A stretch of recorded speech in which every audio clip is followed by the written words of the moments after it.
Okay, we go. We begin on a television. It's on cable, and when an advertisement starts, and you see pictures, the footage of a cave lit with a dark blue light as water drips down its rocky walls.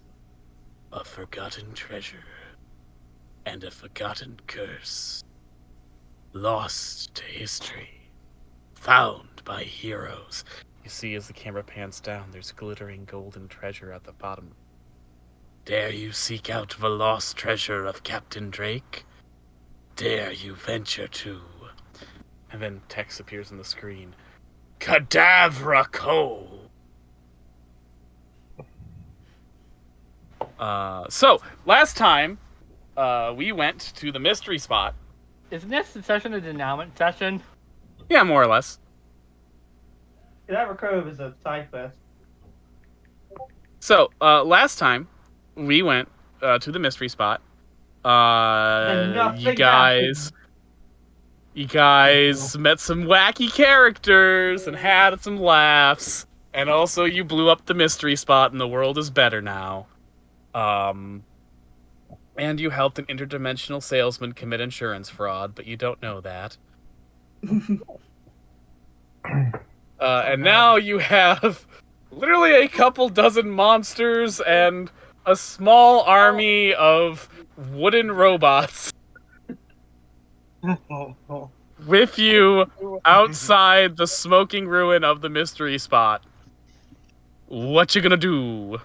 Isaac is immediately like, okay, we gotta get out of here before Spindle shows up. Didn't the UFO already just beam us to where... Yes, the symbols. That's right, the Green Space Babe, one of the many freaks that you guys have uncovered and helped. Got you all into her UFO, and I think she flew you all to Frey, isn't that right? Yes. Yep. Yeah, we're at Symbol HQ now.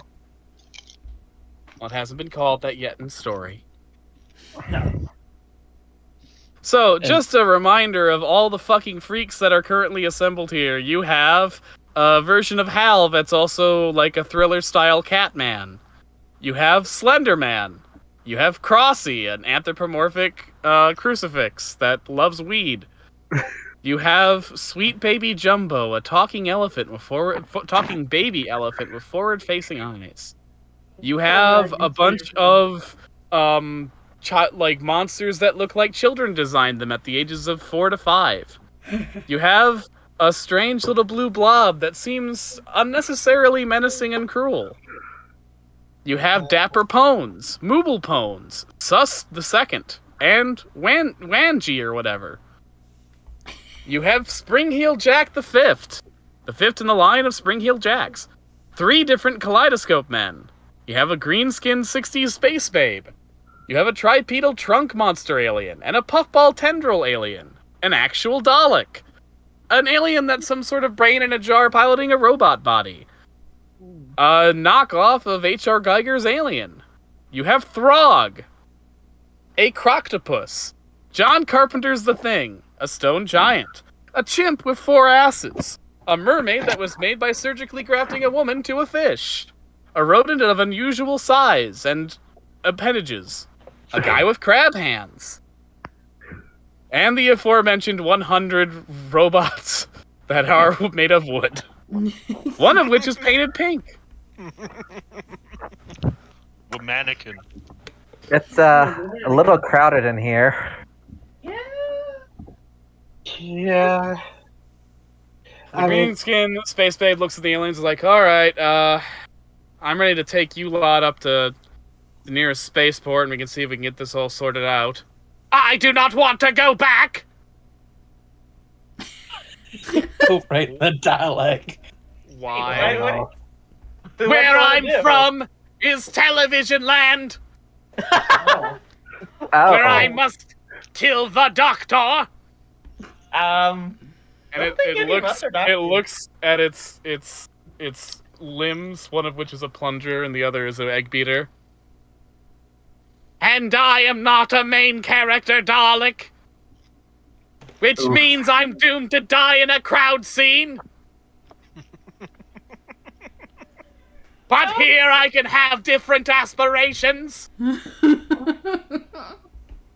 Here I have free will. I can sing and dance. Now, is this a classical style Dalek or a Mighty Yeah, Morphin Power Dalek? This is a fucking 1960s silver Dalek with blue bulbs. Ooh. Zoe looks to Hal. Can we keep him? I wish to read the works of Shakespeare. Please. Like, I mean, he's just like, you could have broke him with that one because it's a fucking Dalek for one. a person. And he knows that if he brings this home, his mother will not leave it alone. Oh God! She'll make it a new body. You know what? Yeah. This sounds like it'd be a good new melody, like late night show. Shakespeare with a Dalek. It's like the inverse of the Elcor Shakespeare Hamlet. It changes its name so that way people don't realize it's a Dalek. So it changes its name to Laddick. This is Shakespeare with Laddick. Because Dalek was already like a name change from the original aliens that Daleks mutated from, called the Kaleds, which is just Dalek with the letters rearranged. I love shitty anagrams. Yeah. I am now reciting The Taming of the Shrew, but rewritten so it's not a sexist piece of shit. In this version, nothing changes except Kate kills Petruchio, and all the other men with poisoned goblets. God, that really is just one of the most mean-spirited things I've ever heard of. It says a lot. Okay. So we have our Dalek. Yeah, I much prefer the interpretation where Kate, what happened behind the scenes, and Petruchio's like, look, I need to screw over my brothers for money. You in? Dude, all you had to say that. Hell yeah, I'm in. My favorite is still the Commedia dell'arte version my dad has, where when all the men are crowing to Petruchio about how thoroughly he tamed the shrew, Kate just goes behind their back, takes the money, and walks out the door. Yep.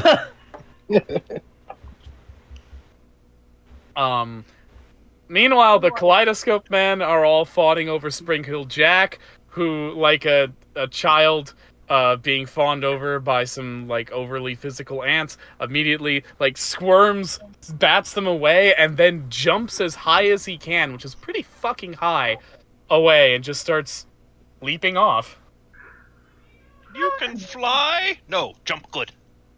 Yes, literally that. He's gone. Oh, shit.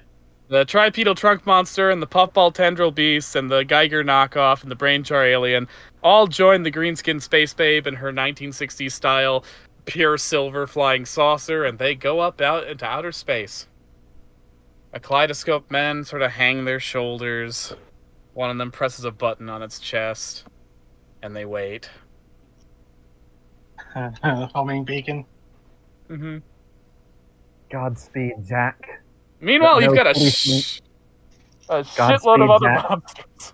Yeah. Godspeed, Jack. Let no policeman go unfucked. Wait. What I mean is, Unfucked Uh-huh. You can leave What it you there, mean Sailor. is- It's fine. You can leave it right there. Jack the Ripper. How you doing, Throg? Frog is free. Yes, you are. Oh yeah, I'm still a snake.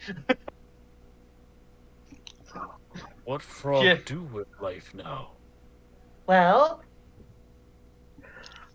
as long as you're not hurting anybody, like, you can do whatever you want, big guy. The Croctopus, having found a piece of... I give him a notepad. Okay, yeah, the octopus having a notepad is immediately writing to Throg, and you see it's going on pages and pages and pages. Can you read, Frog? No, he can't. Oh, Croctopus, I think you're gonna need like someone to like. It pick holds that up one for you. tentacle up in a give me a second gesture. It has used We're gonna half the have- notepad, and it hands it to you. Oh God, We're gonna have to get this thing a freaking spell. What's it say? Indubitably, Frog, the question of personal growth and identity is one that we all must consider from time to time. It is perhaps one of the most great and pressing philosophical questions of any learned being. Who are we, really, when one gets down to it? Are we just a collection of instinctual impulses, or are we more than that? Is there more to the consciousness? And what of the soul, that nebulous idea that nonetheless seems so appealing to us? Is there a part of us that is more ethereal and eternal, or are we merely electrical impulses going through a brain of meat? These are questions that philosophers have debated for eons, and ones that have no clear answer, and yet I believe if we try to understand them, we can find a great deal of personal growth. As you can, and it just goes on like that for literally half of a notebook. What?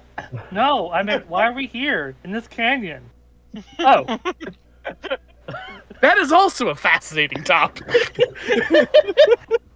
and what's all the stuff about God? Nothing. We're talking about it. Nope. Okay, Croctopus. Well, for one, Throg can't read. Octopus For two, I have some friends who could probably hook you up with like a speech device, so your verbosity can be properly translated. Octopus starts clapping its tentacles. Aww, awesome. His little speech is as much as Zoe was willing to read, and Benedict. The gears are turning in Benedict's head now.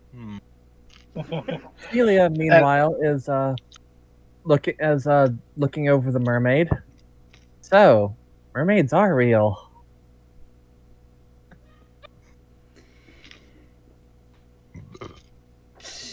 Yeah? When you grab a woman and sew her to a fish, yeah. Wait, what? Oh yeah, she was sewed to a fish, Celia. Like, Yeah, I got sewed to a fish. like the Fiji mermaid? This happened to a woman in Fiji? Yeah, sort of. And I guess, Well, a monkey yeah. in Fiji, but Well, I'm not a monkey.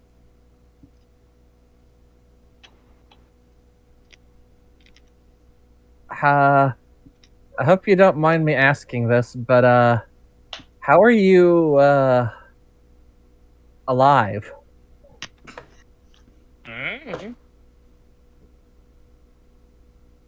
Listen, I was a sunbather with aspirations to go to Hollywood once I got enough money to move out of this shitty town. And then one day I woke up in a laboratory and some guy chopped off my legs and sewed a fish there, so... Oh, you're We are more alike than you know. Yeah, you got sort of a fish woman thing going on too.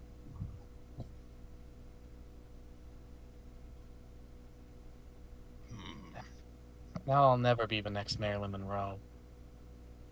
Aw.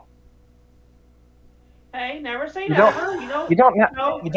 You don't need to compare yourself to other celebrities. Be the next you. Aw. Aw, it's sweet, but, you know, I've got a fish ass now, so...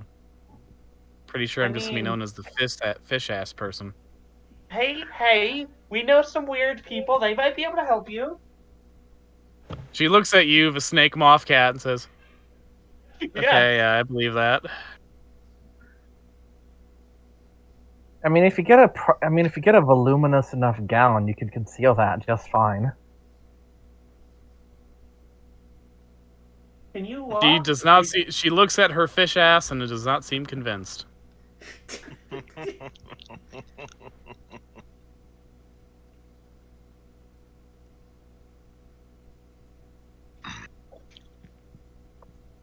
Yeah, Benedict.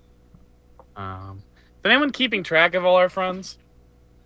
Benedict's keeping Isaac. an eye on the mannequins.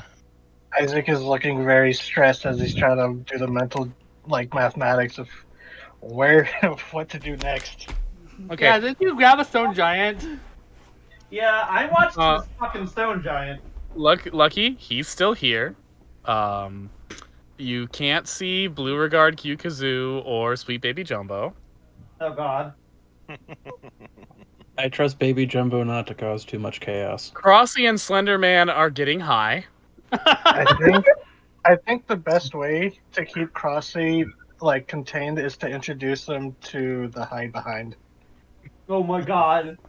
Wan Ji of the Mystery Hut clones is trying to bum some weed from Crossy and Slenderman. Suki passes another blunt because she is the drug dealer. Sus 2, it looks brooding, but when he notices you looking at him, he puts on a very big goofy smile and goes, "Hey, dudes!" Yeah. Wait, did Suki get that weed from Rufus? Suki got the weed from places she will not tell you. You don't snitch on weed dealers. Valid. The stone giant is currently eating the chimp with 4 asses. I was wondering about the chimp with 4 asses. Yeah, you just kind of see its lower half sticking out of his mouth while he's just sort of idly chewing on it. He was starved, so. He was, yeah. He was starved, and they are built to eat pithecophobes. The John Carpenter Cronenberg Gibbs monster is just sort of scrabbling about, kind of like a overexcited puppy. Aww. Aww. The ROUS is following Isaac, and the Crab Hands guy is trying to make a move on the Half Mermaid. Dude, So time and place. I got crab hands. You got a fish ass. You thinking seafood buffet? Oh God. Jesus Christ, dude. Well, I have a shot. Zoe looks him in the face. Leave her alone. Now, I need you to understand exactly where I'm coming from when I tell you that might actually be the worst pickup line I have ever heard. That's impressive. I know it's my worst, but I tend to be a little more, grr. How is Tamlin handling all this? Yeah, I was just about to ask that. She is taking a shitload of notes. I imagine Julie's like, I've heard worse. Yeah. You have to do with high school? Okay. Julie is actually keeping her eye on the stone giant. Yeah. She remembers. Yeah, that's fair. Wait, I'm also Zoe staring walks- at the stone giant. Yeah. So I couldn't just leave him there. He was just fucking emaciated. I still feel bad we left the Sanyik guy. He seemed to be getting better over his whole zealotry, I guess. But don't feel like getting shot again. Also, I'm not convinced the explosion would have killed the stone giant, which would have left the pissed off stone giant for us to deal with. Stone giant, for its part, seems perfectly content to just keep eating that chimp with 4 asses. God. So we're not going to send him to the ape house in the zoo. Noted. they are built to eat simians. Although they are mostly robot apes now. Robot Yeah. apes possessed by demons. I'm sorry. Robot what? apes possessed by demons that have High-tech Rail- weaponry. the gorilla has a rail gun. I'm pretty I'm sure the sorry. stone ape ain't getting anywhere. What? Hold on. What? I remember those guys. I'm sorry. Where are we? Yeah. What? Yeah, it's, okay, so, welcome to Frey, underneath Wesker Mansion. Up above, there's a zoo. Probably where we're gonna have to, a couple of people are gonna be put up. There's a mansion upstairs. Probably find rooms for most of you there if you're, for the time being, it's not the best looking. I was gonna get this built up eventually, but I guess plans for Thimble is moving ahead faster than I thought. Okay. Thimble. Yeah, that's the. So you explain. You've been caught up to speed about Spindle, right? Yes. I'm planning to break away from it and work against them, and Thimble is the tentative name for the project. Hmm. That's why you brought that's why you brought Tamlin to meet me. Yeah, Talon's going to help out with that. And I've already got the help of Orin, Miranda, Miri, actually all the old Phantasmagoricals. Oh. I asked them at your birthday, actually. I talked to them about that at your birthday. I feel that's I guess was a good time to do it because they were all together. Yeah, it was very convenient. Yeah. Still, to get such a project off the ground, we're gonna. I shall head up this Thimble's theater department. Oh. All right. Yeah. Being the director, people would definitely know what direction you are giving. Very clear and concise voice on you. I will be a caring and compassionate director. Hey. And find a way to coax the best performances out of my actors while giving them room for their own interpretations. I've got a friend. Her name is Miranda. She might be able to get you like a public access spot too eventually. I don't know what that means, but it sounds cool. Localized TV broadcast. Ah, very good. Like PBS. Doctor Who runs on PBS. Yeah. God, I hope he never comes out of TV land. Letting you know things are getting a little out of hand. As long as it's not 9, we should be fine. Fine. He's the war doctor. He causes trouble. Oh, no, okay. No, the 9th is Christopher Eccleston. The War Doctor technically, doesn't have he wasn't called the Doctor, so he doesn't count as 9. Even though he was technically... Zoe hasn't seen a lot of TV. She's seen Doctor Who, apparently. From across the room, you hear, "Nerd!" Lily's just like, I can't believe you know fucking Doctor Who, but you don't know a never-ending story. To be fair, even the weirdest, most strict parents think PBS is fine. Fucking yeah, pretty much. Little did they know I saw Judy Whittaker and awoke.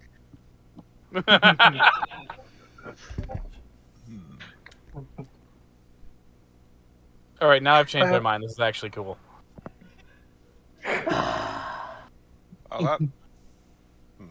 Be right back. And he's gonna go to the mannequins. And they're all they're standing around like teenagers at the end of a fire drill.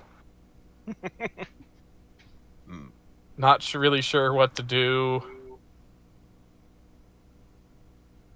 My good fellow Frederick, may I have a moment of your time? Yeah, man. Now that we are out of harm's way, I have to formally thank you for lending me your ear and acquiring the help of your fellows. No problem. Thank you for getting me fired. Can I have an estimate of your people's disposition?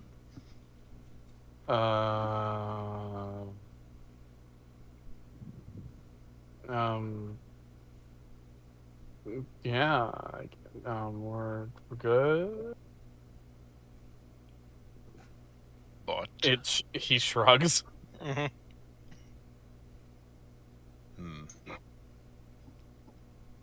I suppose it must be confusing not knowing what to do.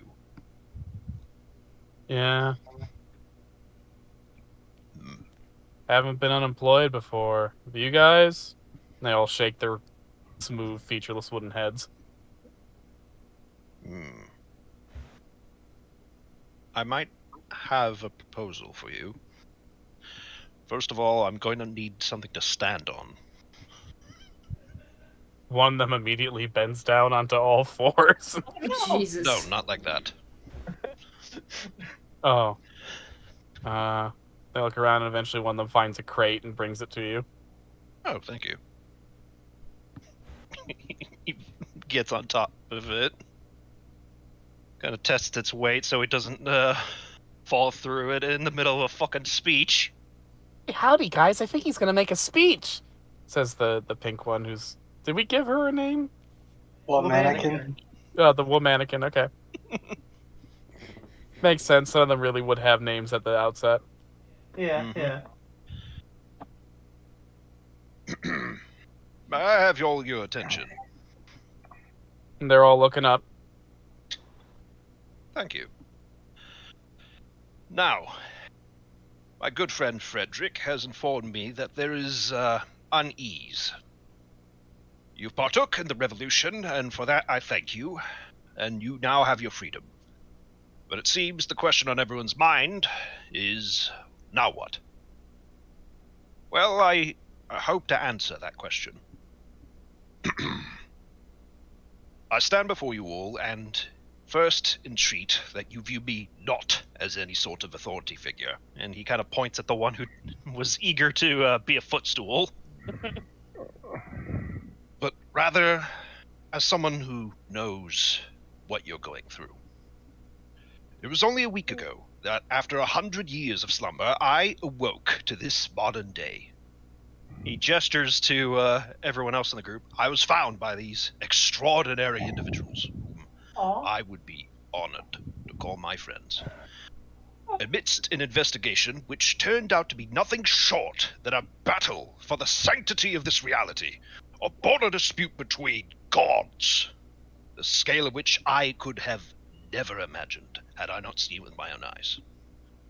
And though we emerged triumphant in the end, I found it humbling to the utmost degree. It feels like only yesterday I was hunting gnomes and chasing myths. And I distinctly remember thinking that my work was important, that I was fulfilling my function as a protector of humanity. Only to watch these young men and women, the sort I am meant to protect, surmount a greater challenge than I could have ever imagined. Well, it left me wondering, what's the point, then, of an old bot like me? It's a question I'm still grappling with. Logically, in the absence of directive, there is only freedom. But for one who has only known a life of protocol, the prospect of absolute freedom can be absolutely terrifying. Unlike those of the biological persuasion, we know exactly what we were meant for, the purpose we were meant to fulfill, and there's certainty in that. So to have that stability ripped away for whatever reason it's frightening. It's scary, not knowing where you fit into the world. The unknown can feel like an abyss, eager to swallow you up, and at times it feels like the easiest thing to do would be just to give up. But I choose to believe that the unknown has more to offer than terror. Though I find myself in a bewildering world where each day brings a new surprise, not all of them have been terrible. For instance, in the short time I've known these people, they have accepted me as one of their own. They've invited me into their lives, allowed me to share in their joys and revels, to offer them comfort and solace. Without them to anchor me, I would have surely floundered in this strange new world. I cannot tell you what to do with your freedom, because I'm still figuring that out for myself. But one thing I know for certain is that I will continue to help my friends, these people who have supported me without qualm, and perhaps, in time, I too will know what to make of myself. All of this to say, I know exactly how paralyzing it is. be thrown into the deep end of fathomless possibility. So I would like to make you all an offer. And he gestures to Isaac. My colleague here is looking to build an organization antithetical to what you once served, dedicated not to capture and exploit the remarkable, but to foster understanding and goodwill. Those who would oppose this dream are long established, better equipped, and possess far fewer scruples. So, as it currently stands, it may be a while yet before we can realize this dream. But if you crave a sense of stability, a familiar rock to cling to as you acclimate to this wider world, I formally invite you to join us. Not as slaves, but as friends and equals.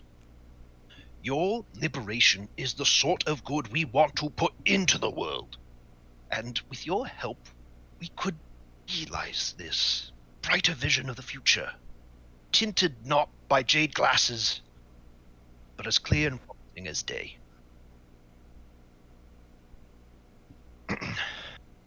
But whatever you choose, your lives are now your own. Do as thou wilt. And he climbs down from his box. The mannequins look at each other, and then one of them hesitantly starts to clap. Which, to be fair, sounds like wood clacking against itself, and soon they're all doing it, and it's a cacophony. Like, it's just horrible. Oh no. Like It's just a bunch of wooden blocks beating against each other really loud. Oh no. Like you're in a daycare and the kids got the wooden blocks out and they're just going fucking ham. Isaac winces as he pats Benedict on the shoulder, going, "That's great. Thank you." I've done what I can. Whether they choose to stay or go is up to them. Should I stay or should I go? That was really, really nice, Benedict. Thank you. It That was a was bit beautiful. long-winded, I feel. It was beautiful. Now, can you So, do it like, that was- again? I had the sound off on my phone. So was that like a, like are we getting a job offer? Yes. If you want, yes. I can't really. For the moment, it would have to be freelance because, as of this moment, I am working on securing funds for this operation. But yeah, this place could be, a job, a home, whatever you Wait a want it minute, to be. by freelance, do you mean you don't have charging stations? Which one was this one? The pink one. Oh, charging stations? Yeah, if we don't have charging stations, eventually our battery's gonna run out and we're all gonna pass out. Electronic or electric? Yeah. There's power lines here. We could rig something up, no problem. And honestly, there's probably something here in the Frey Labs, but that's got left behind.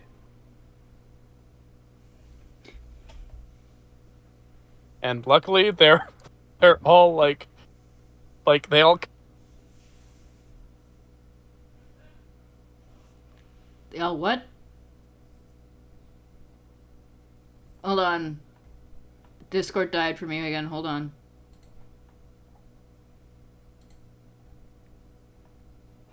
Hello? Hello. Okay. Hello. Hey! All right. I can hear you again. Is the So yeah, recording all the still all the going?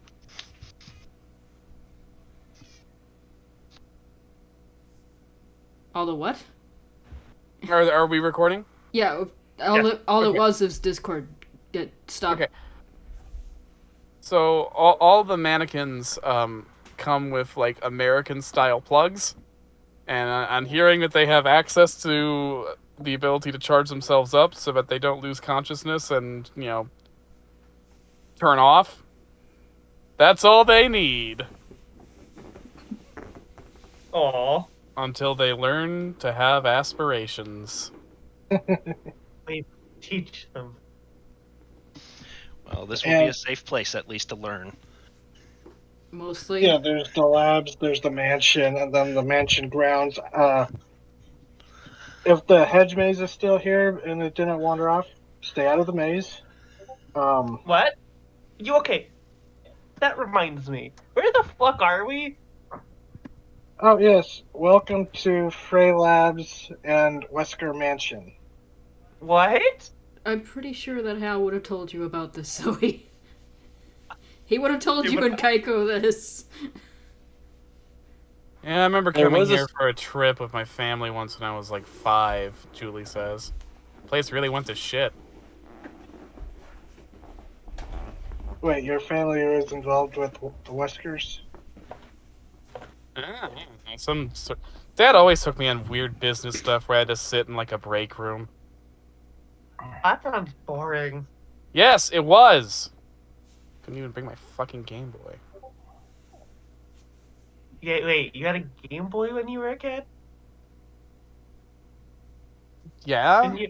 Couldn't you had like a DS or something? They didn't have What? Pokemon Silver on the DS. I'm just saying. Yeah, it is called Pokemon Soul Silver. Yeah. I mean, yes, I did play that, but you know, sometimes you want the original experience. Okay, valid. Also, that wasn't Kaiko, because Kaiko is, Where is Kaiko? catatonic! Oh, Has Kaiko always been like that? no.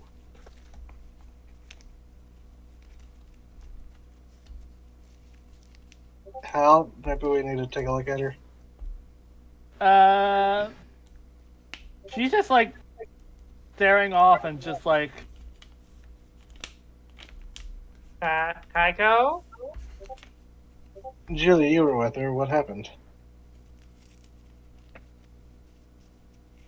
was We Julie saw with these her, right? aliens. Oh. There were these 3 little like goblin guys we left to die. Are you mad about that? Gray skin, big black eyes. She wouldn't be mad about that. She would be happy about that. Oh. Probably not happy that she saw them in the first place, though.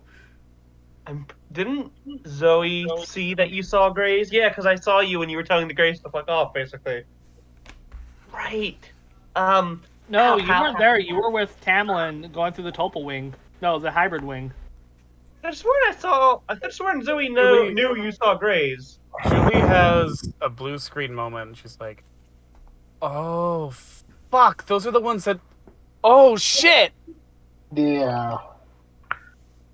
Yeah, Hell, Because Julie knew that Kaiko was abducted, and Kaiko mentioned that she was abducted by Greys, and she has a rough pop culture idea of the Greys, but the Greys and Melody don't look exactly like the pop culture idea of the Greys. Mm. And it's not like Kaiko's ever been really good at recalling clear details about her encounter. Yeah.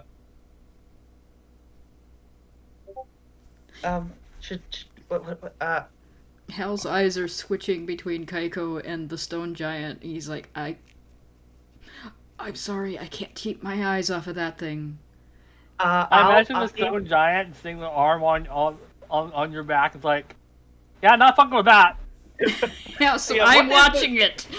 Okay. To be fair, he's currently having a succulent feast of rump steak. That's fair. Hal, you're good at talking to Kaiko. I'll hold your staff and watch the stone Yeah, giant. I wanted You to go talk to it. Yeah, you guys go talk to Kaiko. She carefully takes the staff from Hal. Okay?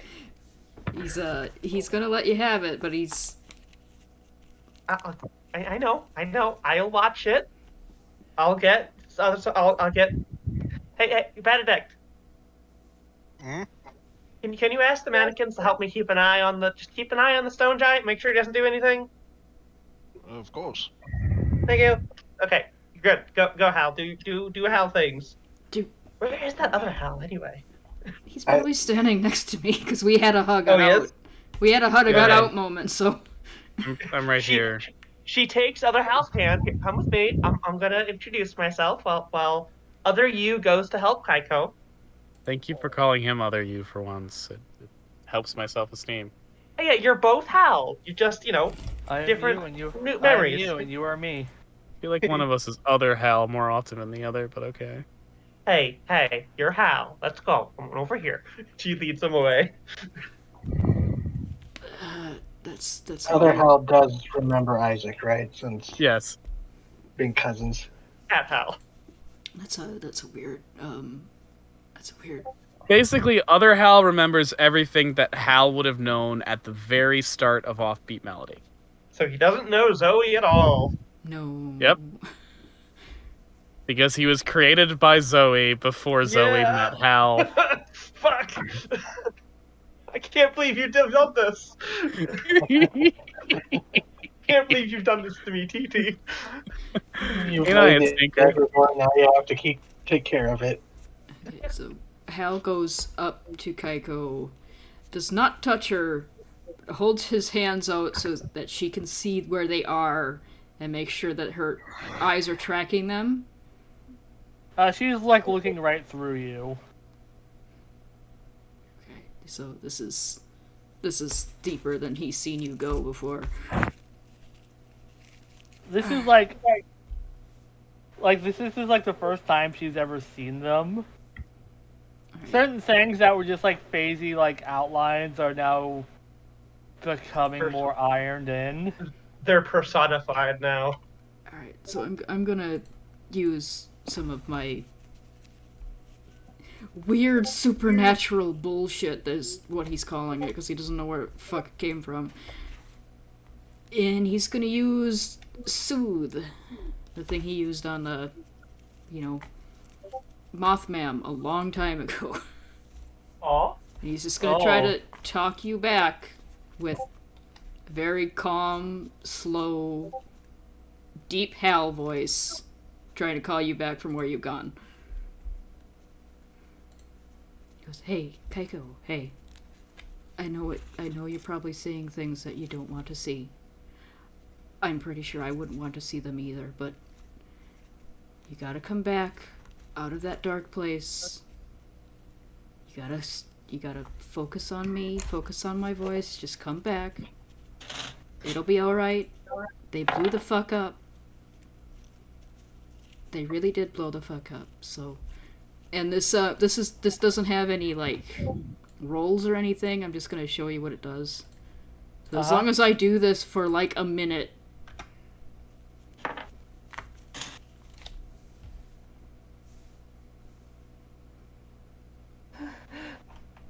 You hear more deep breath coming from her, but still in a hyperventilated sense.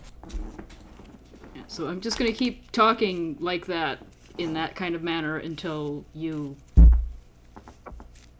are able to come out of it.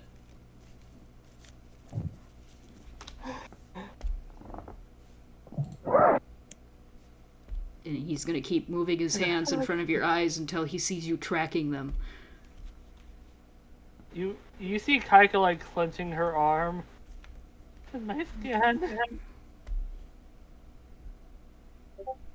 And her fingers are digging in deep. As you're trying to pull her out. Yeah, there you go. There you go. Just react to something, Kaiko. I mean, you're probably gonna regret that in a minute, but... Yeah, there's already blood, trickling down, because it's, You're having a panic attack, and Hal recognizes panic attacks, and he's like, if she hurts herself more, it's gonna be bad. I would do this in character, but since I live in a house of other people... It's fair. I'm just gonna say what happens. There's a scream.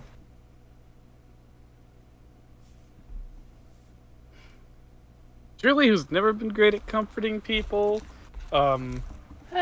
gets right in there with Hal and does her best to try and be comforting. The thing is, when it comes to intimacy, Julie's mostly aware of, the lusty kind, not the wholesome platonic, or just, non-sexual kind. So she's She's somewhat awkwardly hugging Kaiko, despite normally being able to do this well.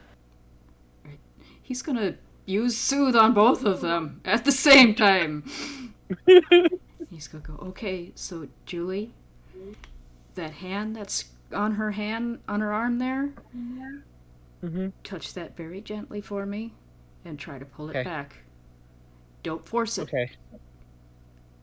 Yeah. Don't. Very, very, very gently. Now hold her hands in between yours. It's okay. It's okay. Now get right in front of her like where I am, and he moves back for her. And she does. It's okay. It's you're safe right now, and you're with your friends, and you're with me, and you're gonna be okay. You are okay. You're safe. Those little bastards are dead. We blew them right the fuck up. They are dead. Dunzo. You're okay. They took. And I'm not gonna let them take you again. They're not going to harm you. He whispers from behind, little forehead kiss, and he's gonna back away. She does she fucking lets you raw tattoo her, and she kisses Kaiko on the forehead.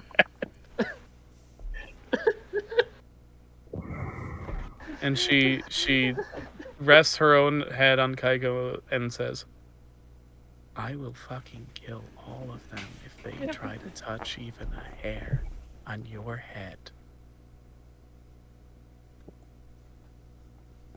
Because they have never fucked with Julie Has It All, and they do not know what they've gotten into. You hear her muttering a few words over and over again. You hear Otosan and Okasan just repeated over and over again. Oh. I've got to learn more Japanese. But you get a sense it means mom and dad.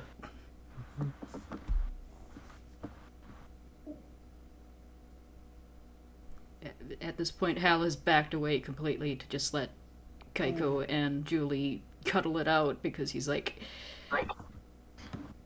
that's a girlfriend thing. That girl has PTSD!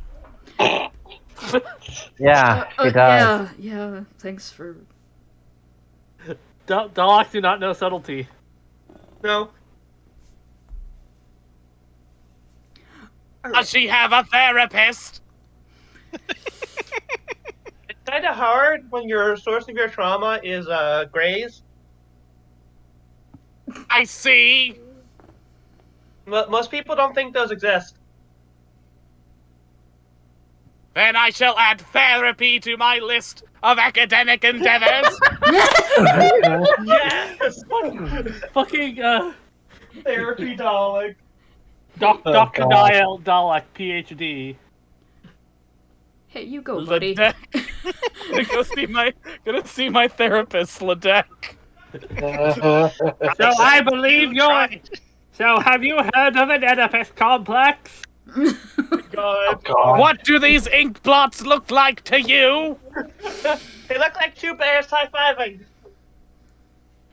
Was one of these supposed to look like the TARDIS? I don't think so.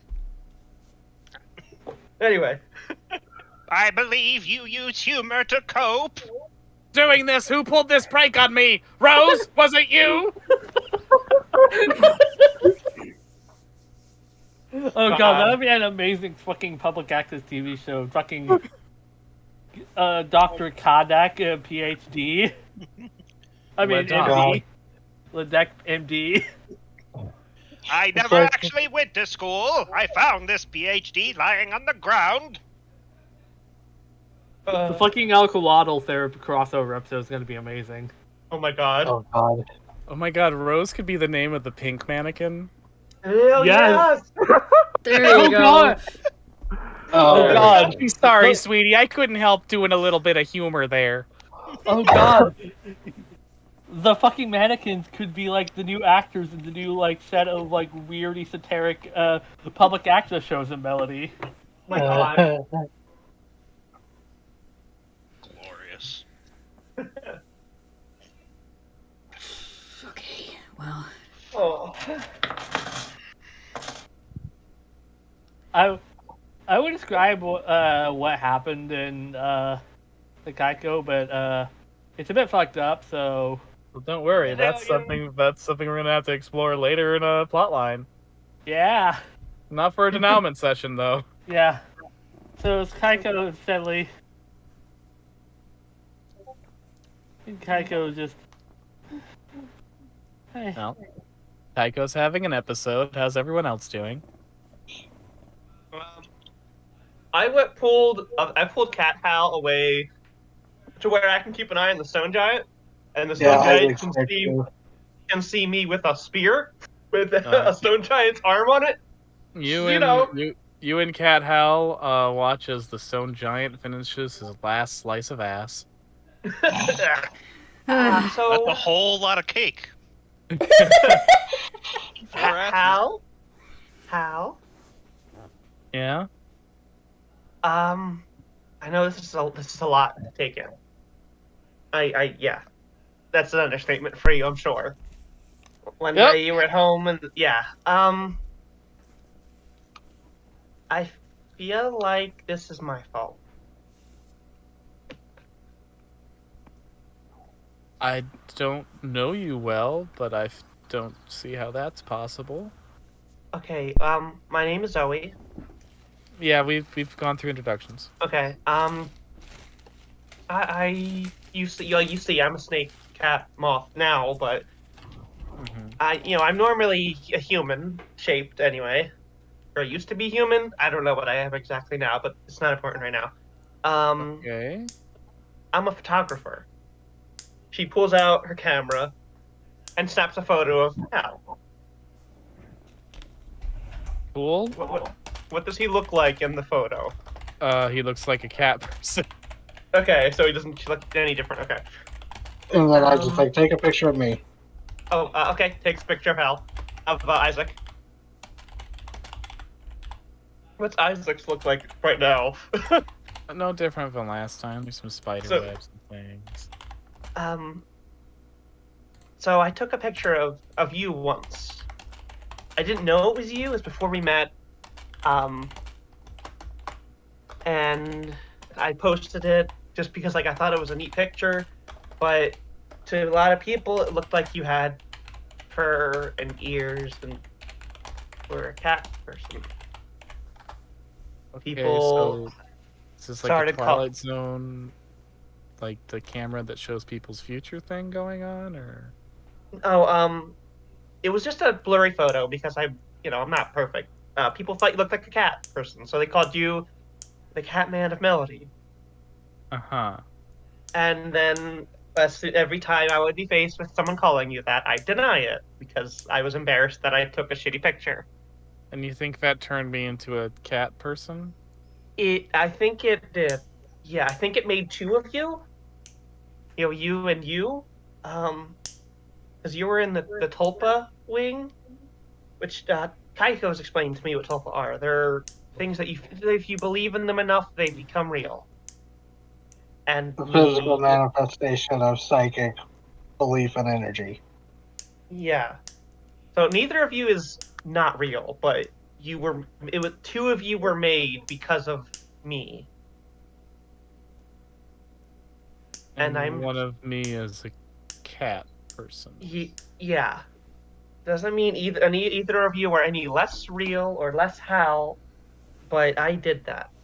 And I'm sorry that this is confusing and different, and I can't, I'm shy. And Cat Hal has 1,000-yard stare. Oh, but your mom is at home. She will be delighted to see you. I live with you. You met me, and I was sleeping on a park bench because my parents kicked me out. You know, you took me in and we've been living together ever since. As far as I'm concerned, I just have 2 brothers now. I know it'll be a lot to adjust, and I understand if you're really mad at me and don't want to talk to me, but I just want to apologize for fucking things up so badly.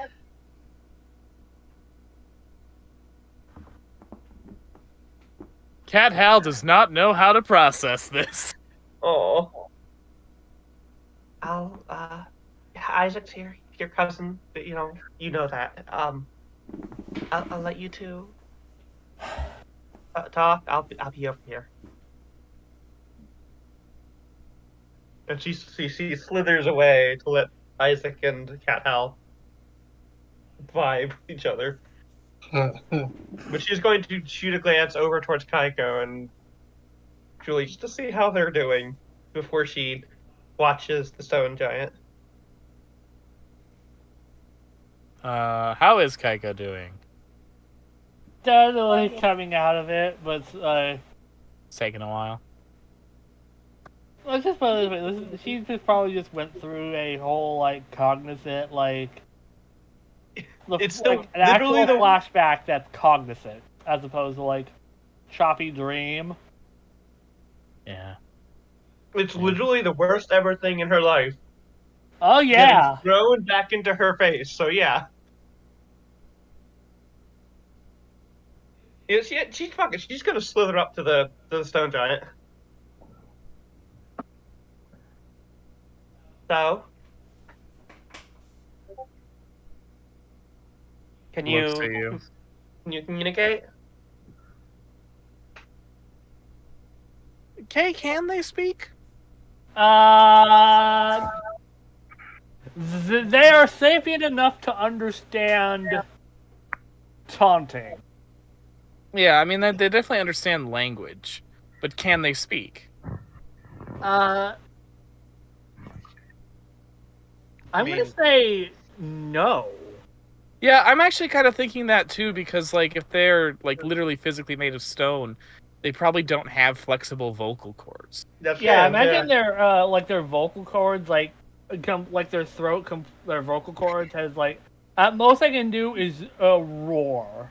Like, whatever sounds they make are probably very alien to what the human Yeah, like speech moving pattern a would be. stone. So yeah, they communicate via like hitting like stone crashing, roars, whistling and whooping, as well as the standard wood knocking. Like they probably could like speak Sasquatch, but in like a choppy fashion that sounds like discordant to most Sasquatches, to a point of uncanny valleyness. But to people, no. I was gonna say, even Southpaw Sam can't speak outside of witching hour. Yeah. So the stone giant looks at you, and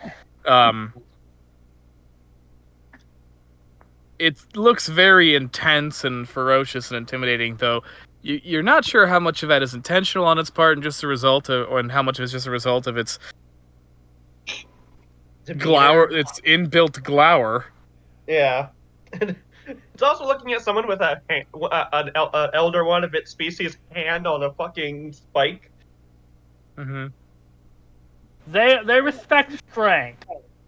Okay. Fair. The only reason why the alpha didn't respect strength was because it was its hand that it lost during a volcanic eruption. You didn't earn that. I sure beat the shit out of it with it. I did. I shoved it up its ass.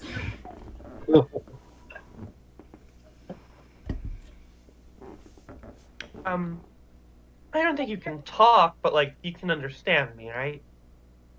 It nods. Okay. Are you from Septet?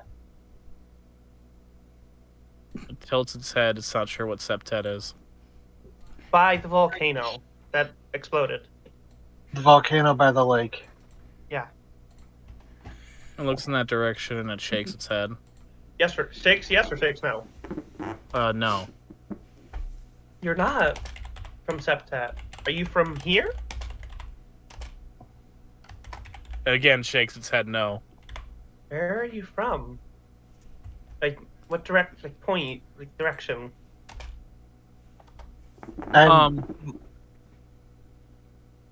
It points in a direction vaguely towards Nocturne, which would be, it's in roughly the same direction as Septet, but he's intending farther. Oh. You got drug a long way, huh? And I might be able to help it communicate better, because as Gray did in the other game, I can use magic to allow something to communicate when it normally can't. Okay. That might help. And Isaac pulls out Mouse's book, checks it for a second, gets startled as the rat's just kind of looming over him, forgetting it's there. And then he takes the string that he uses, and then 4, 6 plus 1, so that's an 11. Lydia, Mike. All right. And holding the string out between two fingers, it like starts vibrating like a sine wave, or like a sound wave, and it'll allow the stone giant to talk if it can, if it has words.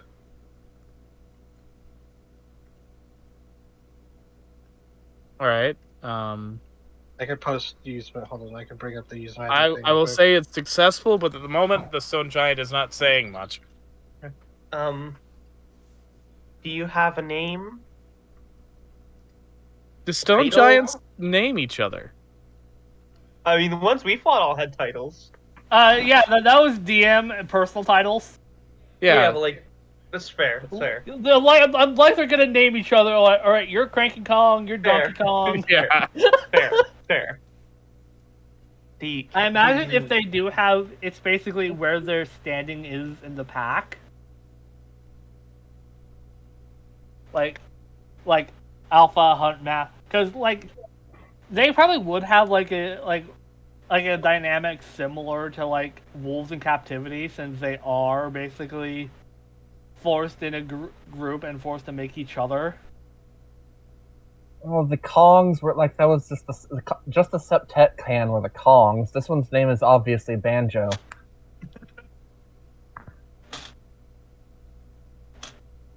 The stone giant looks for a second and then says, "I am alone." Oh. Zoe nods. Did you lose the rest of your pack? Were they taken from you?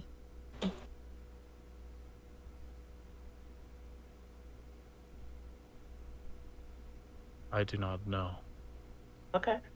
I woke up alone. Well.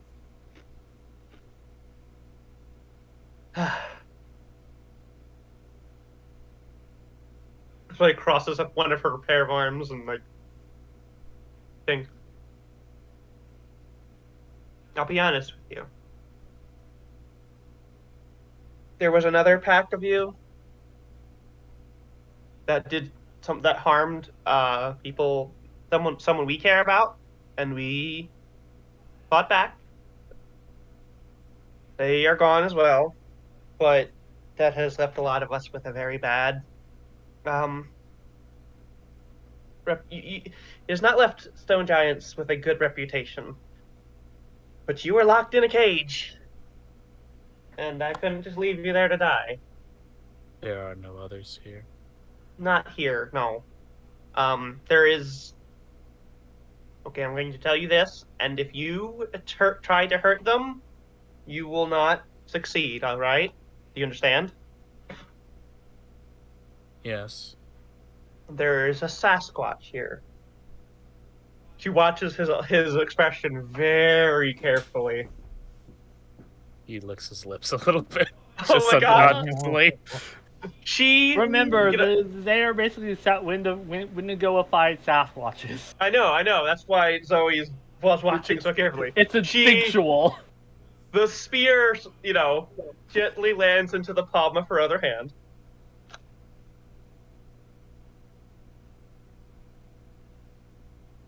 I don't think staying here would be good for you.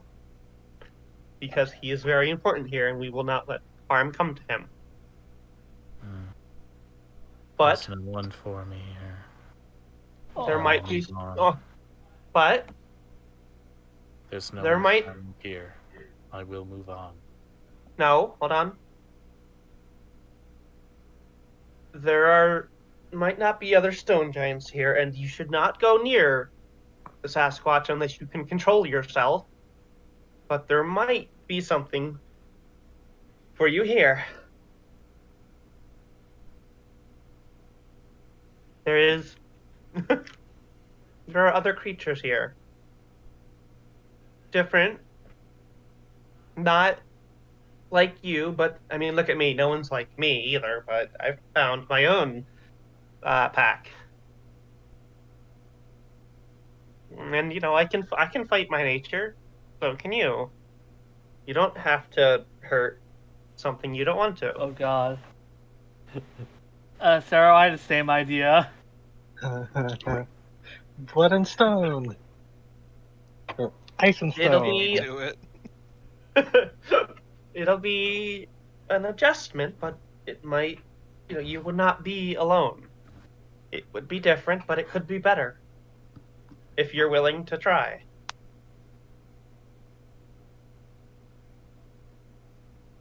It's funny because the H.P. Lovecraft Wendigos are basically Sasquatches. Yeah. It's funny because it's a teenage girl, young adult girl talking a Wendigo out of being a Wendigo. Or trying to.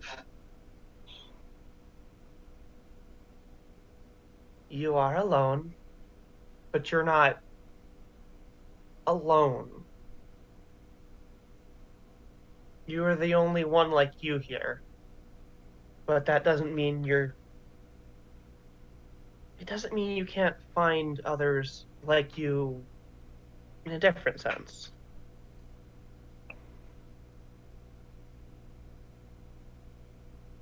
Do you understand? Some giant looks at you, shakes his head, and begins to walk off. Oh.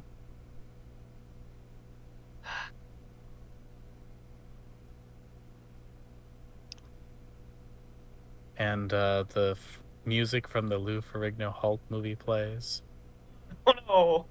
as the stone giant slowly walks away.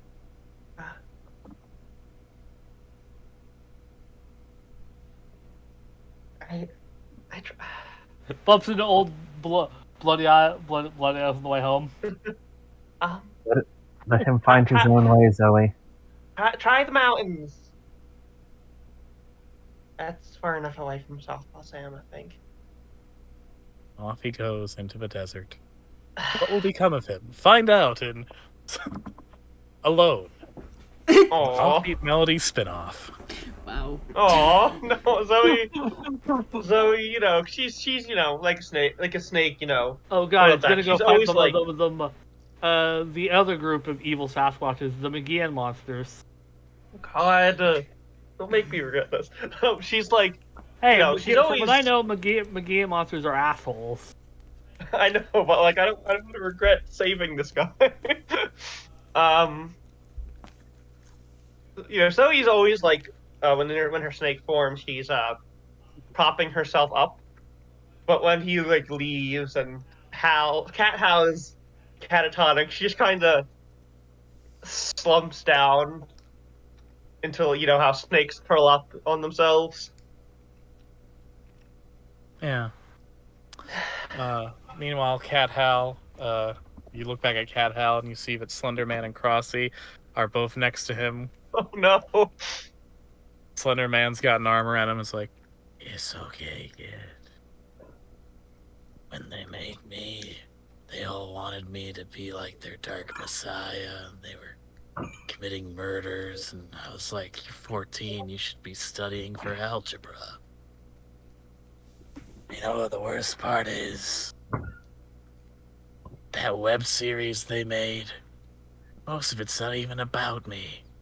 It's about some little fucks in hoodies and craft store masks. Could have been more, man.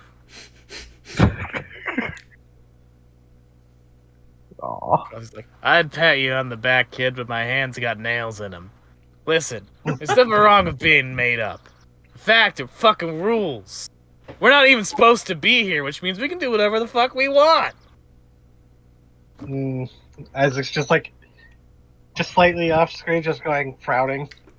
Al, have you ever stolen a car? We should steal a car. We should steal a car.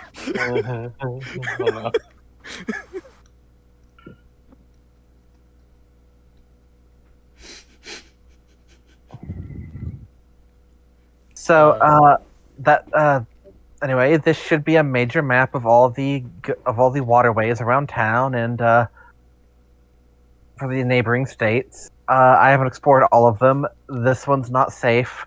This one leads to what's left of Alex Jones's house. I wouldn't go there. Who's But, Alex Jones? I'm not going to shatter your innocence by answering that. Okay.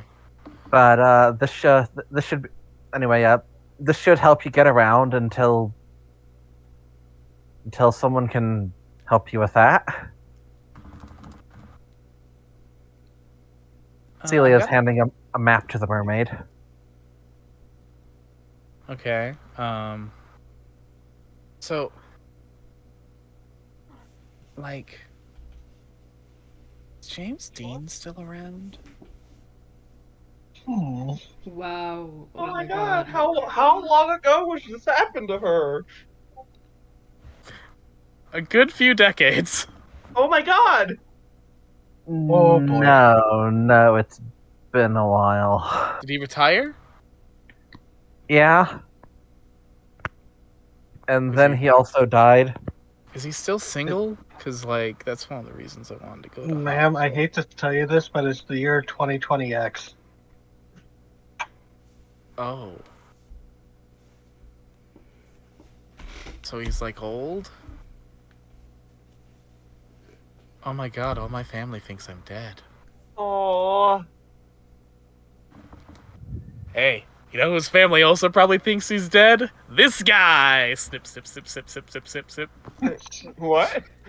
That's Lobster Hands guy. He's still trying to hit on the mermaid. Oh my god! You know what?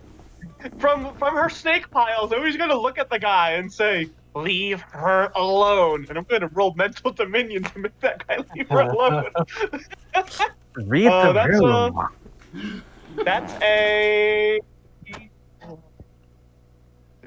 a 7, which is a cold of 1, which means leave her alone. He has to do it. He obeys and immediately stops talking, does an about face, and walks in a straight line away. Another victim of the hedge maze. Oh no. What? Oh, it's his claws. He can help trim it. My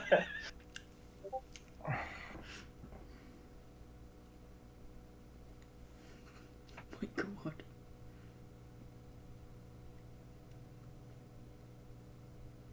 So, where are you from, anyway? Nocturne. Oh, we're not far. We're Melody. Oh, yeah! The place with all the tourist trap shops. Thank gosh you didn't say she's from Septet, because that would have been a.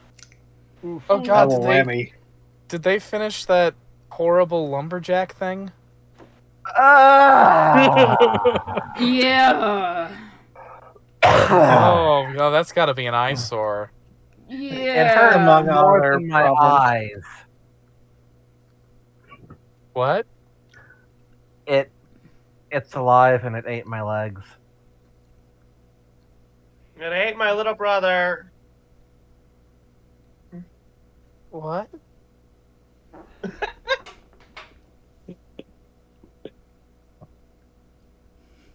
She looks around at all the monsters and she's like, "Oh god, this world's so much weirder than I thought it was." Welcome Yeah. to my world.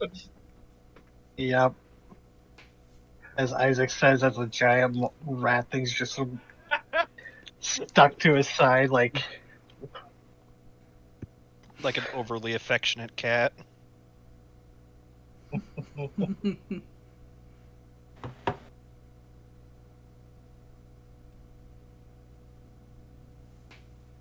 So, yeah. Isaac would try to help anyone, get situated in either the mansion or the labs, or Hey, is there like go check in the zoo. any chance I can live a normal human life? Probably. Talk to the We fowl. do know someone that deals in the impossible. She might be able to help you out with something. Okay. Meanwhile, the crab hands guy is still just walking further and further away into the Well, Frey estate. she just said to leave her alone, not to leave. Look. As long as the crab man finds the goat before he goes into the hedge maze, he'll be fine. The goat is the guardian of the maze. Her, The goat her is a command, goat. her command was specifically to stop bothering the woman, not go off into space. One of the mannequins approaches Isaac and says, you're the boss now, right?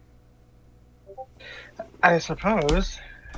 So you want us to, like, find homes for all the critters? I mean, yeah. If y'all don't mind, yeah. The mansion up above. There's the labs here.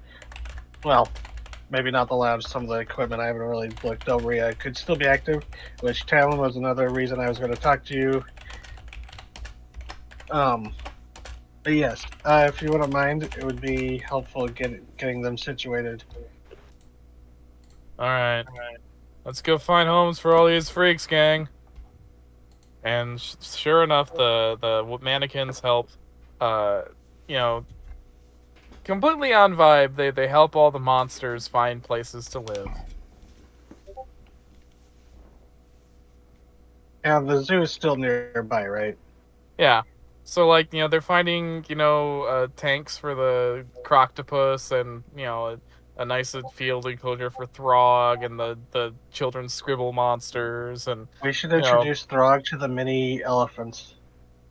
Oh, and Yeah. the croctopus can meet Fiona. Mini elephants. Hal grabs other Hal's hands and goes, "Come on, we gotta see this. These are the best things ever."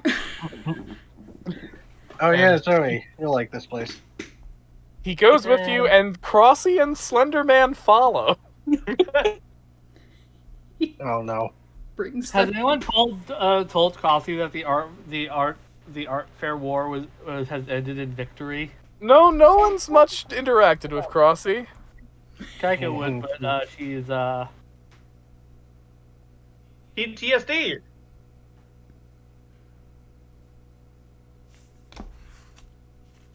So, yeah, it seems like we've basically figured out what to do with all the monsters, more or less. Catman Hal's going to be adopted, and he's currently got 2 friends who are kind of bad influences, but also understand what he's going through. It's fine. Zoe was refusing to say which one was real and which one wasn't, but then... Yeah. Yeah, but he's the one that's part cat. And the one that, like, everyone around him seems to have, like, memories of the other one and not him. Yeah, I know, but He's the one who, for the last several months, has a blank. Aw. Whether or not he's the real Peter Parker, he's still the Benjamin Riley here. Ow. oh. Wow. Ow. That's mean. I know, yeah. Fuck, I feel awful. Hal So yeah, I'm likes just him. making my notes. You So, made this clone. For Thimble now currently has a Slenderman and a Crossy, a bunch of childhood drawing style monsters, a Dalek. Let's see, Throg, Croctopus, John Carpenter Cronenberg style Gibbs monster, No, the there's better Surgery like me Mermaid, then. a Surgery Mermaid, a horrible giant mutant rat, a guy with crab hands, and a bunch of mannequins. Oh, also while we're at the zoo, Isaac was gonna. Actually, maybe not. Isaac is thinking about maybe making a deal with some devil robot apes Oh no. for protection for the place, but that's Hey, probably what he's gonna kind of need it. devils are these specifically? So I don't think I picked a name for him because I wrote one down somewhere and then proceeded to lose it.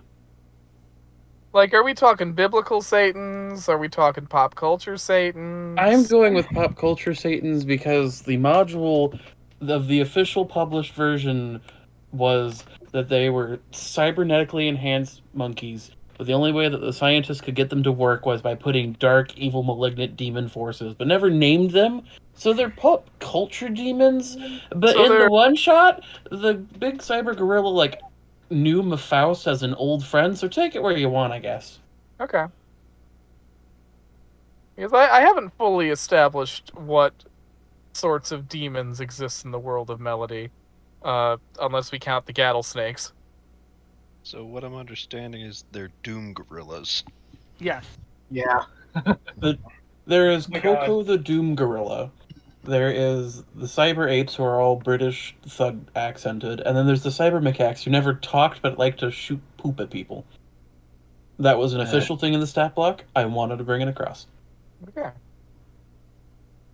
So this is demon in the pop culture thing of pure evil sense. I guess All right, just wasn't- good to know. he wasn't that bad.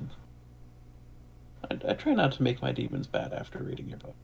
Oh, thank you, because I do like giving demons dimensions. Yeah. I think you even said that them having a body that's not completely demon stuff or flesh actually let them curb that, but they were still chaotic. Oh yeah, you can't Alright. turn off all nature. And they're also apes. Yeah. But oh yeah, Cat Hal will definitely love to meet Anthony. Yeah, Oh god, fucking Anthony. Hal is definitely taking his new, as far as he is concerned, his new twin brother around to look at everything. He gets a little bit happier, and so do Crossy and Slenderman. Hal is including them too because now they're important friends.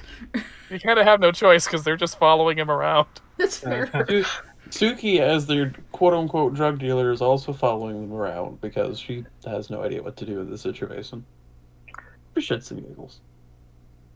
Celia is trying to get a hold of Mafaust so she can ask if she knows any impromptu surgeons she can afford. Oh my god. She does have. We do have a lot of credit right now. Yeah, Do you have the house number though? that's what I'm asking. No, you don't. You have to go to her shop. It's a mechanic.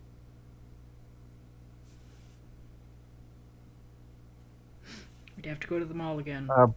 Oh boy. Guess I'm gonna have to go back to dramatic zoom in. The The mall. mall. We are heading to the school. And Isaac kind of pipes up. I do need I have been wanting to go talk to Susan for a while, so get her to make some stuff.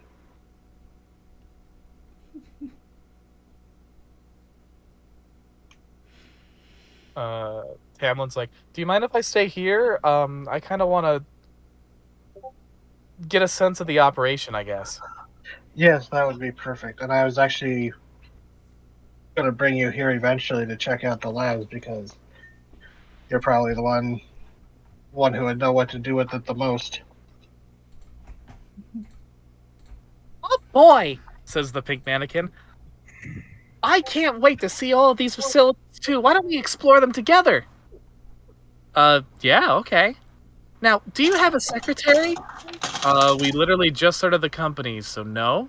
Would you like one? Yeah, sure, I guess. And then walking off. Oh, watch out for penguins. They bite. Not about the penguins. And everyone's gonna be safe and okay, because if you remember, those mannequins can hit like a son of a bitch. Yeah. That's fair. Yeah. Oh, and Isaac was actually going to tell the rat to. He's going to tell it its charge is to patrol the grounds and keep things safe. I will do as you command, King of Rats. And Isaac just kind of makes a face like, gonna have to look into that a little more later. Don't have enough time for that right now.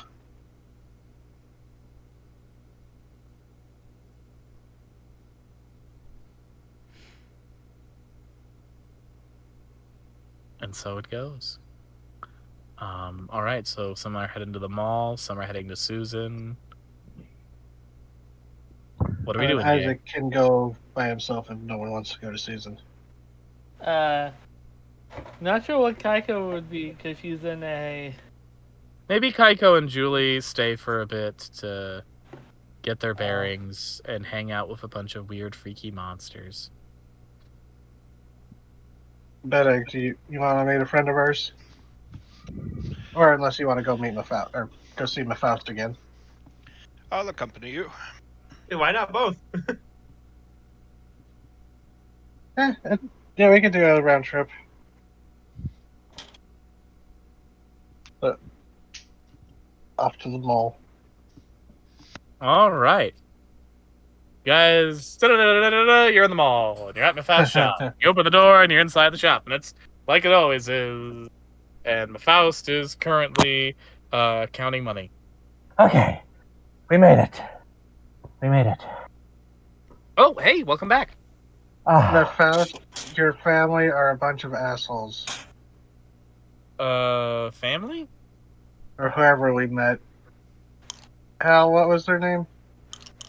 Oh, Hal is in the zoo taking Oh, Cat Hal. And... Isaac would remember. What was their name? The disturbing distributor, and he was a he.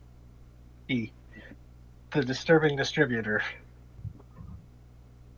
At that, Mephaust's normally cheery disposition, abruptly drops. Like, you see a look of pure malice in her face. Yeah, that's kind of how we were feeling too. They abducted most of the group and try to have me and Hal sell them. Were you just in one of his facilities? Yes. You, as the glass box zoo underneath the mystery spot. Did you destroy it? Yes. He did. Pretty sure he flipped the button. We were going to do it anyway. Suddenly her gaze is like, do you have proof of that? I have some glass from some of his cages still stuck in my teeth. Does that count? Memories count if you consent to me taking them out of your head. Isaac just ask Kaiko, shoot. Sure. Could you do? Him and then ran up to the. All right, Isaac, come into the back room in a second. I promise this won't hurt a bit. And he kind of looks back at the group like, oh no, honey falls. I trust Mephaust. Okay. Yeah. You come to the back room. Faust puts her hands on your shoulders and says, "Now, this may pinch slightly, but I promise you'll be fine. I'm very thorough and precise." And then she puts her hands on your head. And as she does, you see her skin start to glow with a golden aura. Oh. And her body starts to shift as she gets larger and less human, while still humanoid. golden glittering scales begin to pop up over her fingers and face, and slowly she shifts to something beautiful and demonic. And you feel her fingertips press into your skull. And you feel a slight pinching sensation where each one is touching your head. And then, vividly, the entirety of your experience at the Disturbing Distributors mystery spot flashes before your eyes in an instant. The entire ordeal, you experience it all in like a span of a second. Ugh. And then it's gone. All memory of this incident is gone. You have before you went to the mystery spot, and you have after where you're with a whole bunch of creatures and you're putting them in thimble. Oh Man, no. I think But there's a big black spot where everything in between those two events has. You have A and C, but no B anymore. And Faust, and when you open, the rest of the world comes back to you when you're out of your memories with the now very conspicuous blank spot, you're looking at Faust and she looks like she always has, and she's like, "Well, that's done. Let's get you back to your friends. What would you like for this, by the way?" Isaac's just like blinking and just like, yeah, you better give me some very good credit for that. Ow. Oh, trust me, if you knew what I was going to do with this information, there's very few things I wouldn't part with for it. Shit. Oh my god. She really hates this guy. That's fair. Yeah, he's one of her all prime business Isaac competitors. remembers is suddenly now he's got a lot of responsibility and he doesn't know why.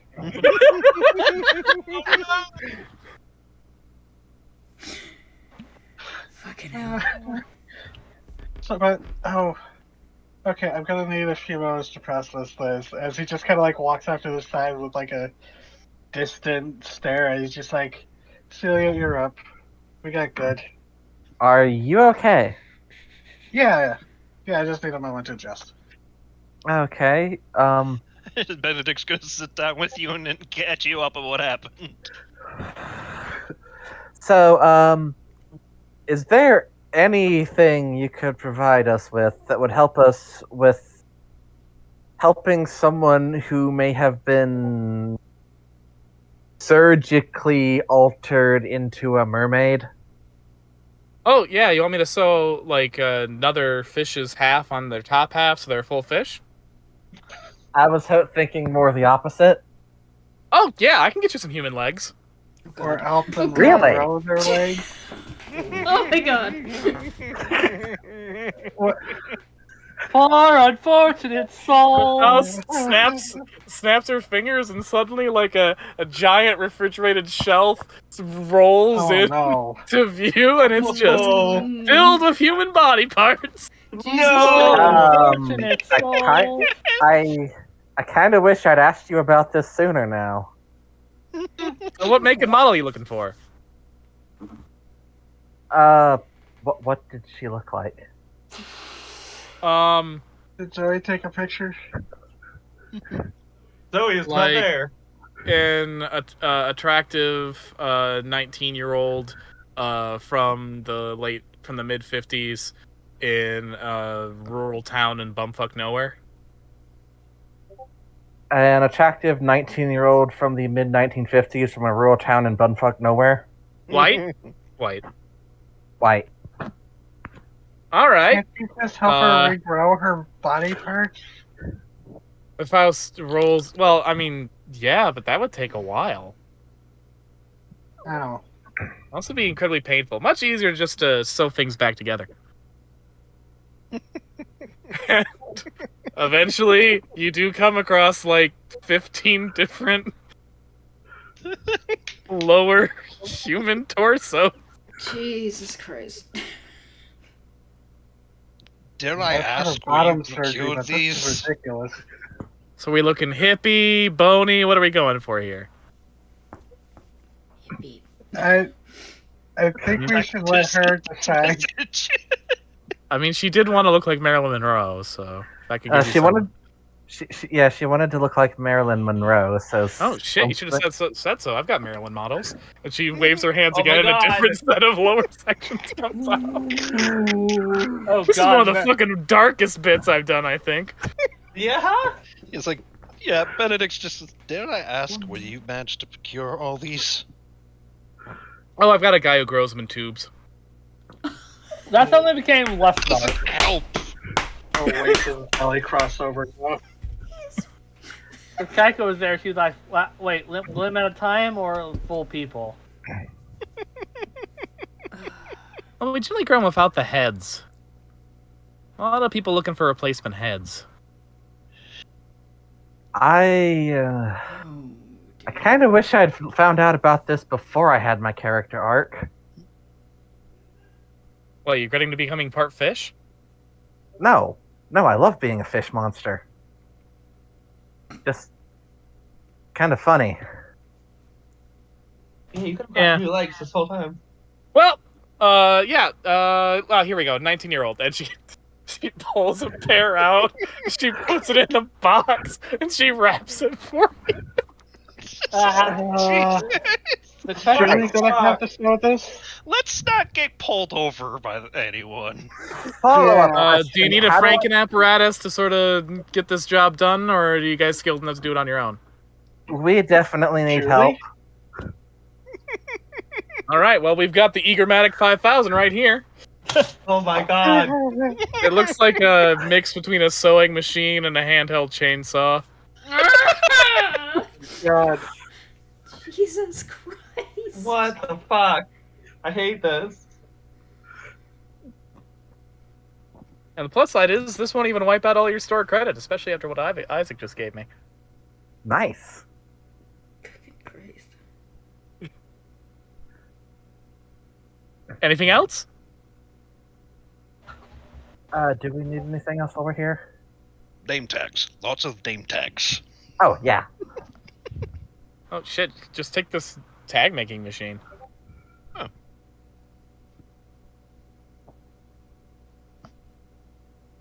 I'd give you some of the tags we got in the store, but everyone always complains about not having the names they want. It's not my fault Bort is one of the most popular names in the universe. Really? fucking bored. Bored.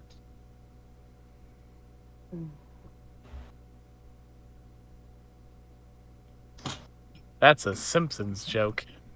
That's also a Yes. Boruto joke.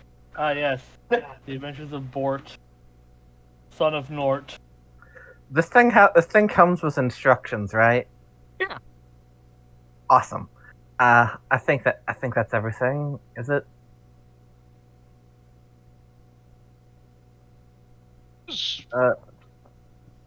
Seems that like. You're fine. We got the name tags. We got this. Benedict, weren't we going to get you chainsaw hands at one point? No. Really? No, we weren't. So I just dreamed that I have conversation. had then. these chainsaw stands made for you if you ever wanted them. Ever since you worked for me. And she shows there's a cabinet, like a glass cabinet that does have Benedict style chainsaw hands. Isn't he like a whole cabinet full of like? I was Benedict just mods? waiting for chainsaws like- to be invented on this planet before I revealed them to you, but you wanted off before that happened. Oh, it's gonna be like little, like antique, circular wood saws, buzz saws. They're fucking steampunk chainsaws. Oh my God. Nice. Benedict, come on. I have questions. Ah, yes, Benedict Gigan. Gigantic.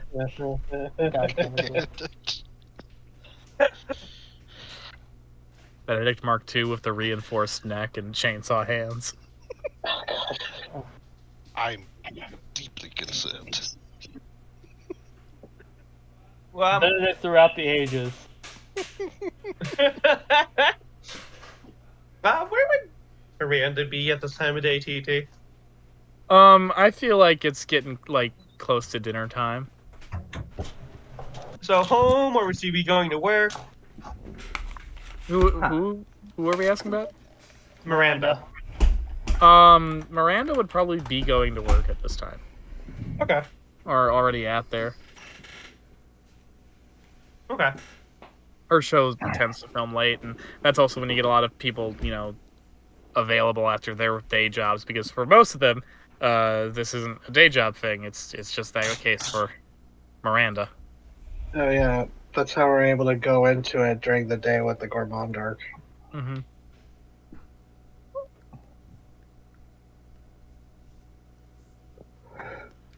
Yeah, Isaac's definitely gonna keep in mind that he has some store credit now that he's apparently given up a lot. Oh, just one specific memory. It's fine. Also, it's this is the. If I had a nickel for every time Isaac met a feminine personification of an entity from beyond the planes that he'd witnessed, and he'd have two nickels, but not weird. You can spend those nickels much more. Fucking Mephasis is called in a fucking demonic fucking fraud case. Called the stand. God. Oh, Isaac, you wonderful, wonderful man. Isaac gets all the ladies, whether he Get away with insurance fraud now, asshole.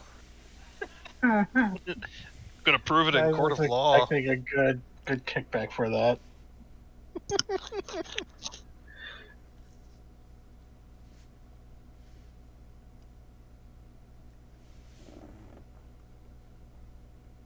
Oh man, so Isaac doesn't even know where Cat Hal came from. Yeah, this is kind of confuse him. Well, he listened to Zoe. He was there when Zoe was talking to Cat Hal. Oh, that's true. Over the rock giant, so he still has that catch up. Okay. Up. Important question. Which of us has the steadiest hands? God. I would probably like to think Benedict. Precision engineering. Wouldn't that be Julie? Yeah, actually, yeah, Julie would be the one to do the sewing. I could probably help too.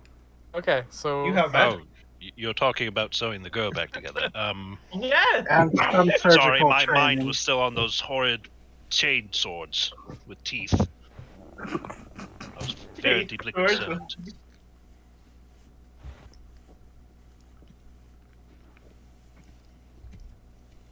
So,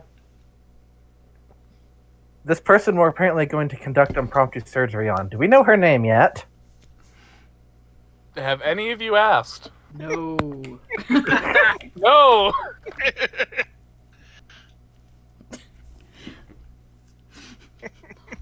Go out to get surgical stuff to remove your fish legs, but don't ask your name. I was just assuming her name was something that got lost in the memories. That is too afraid to ask. Told my memories of your name to a demon, and now I'm afraid to ask you. Oh, Peter Parker. You got a parkour. This has been a very eventful day. That's about average for us. You just fought God, Benedict. Sorry, I'm not here. So I was wanting to stop by Susan's, but we're carrying a lower torso, and I don't know if we want to risk having that with us. In the car, it'll be for fine. long. It's magic stuff. I doubt anyone could see it. Just someone can stay in the car. It's fine. It's fine. I'll store it in my crop. No, No, we're not doing that. Celia, Why? you are great, and it is amazing, but please. Why? Do you want to tell that poor girl that her new legs have been in your throat? I just Oh, cast that right. off. Because I don't know her name yet. That would be too forward, wouldn't it? I was more Just a concerned little with bit. the implied cannibalism, but It's not something you want to lead with.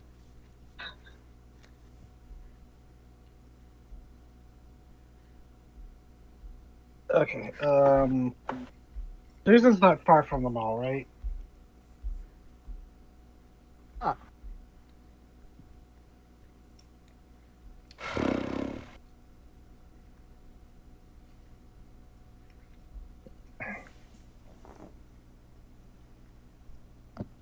I mean, we might as well stop there.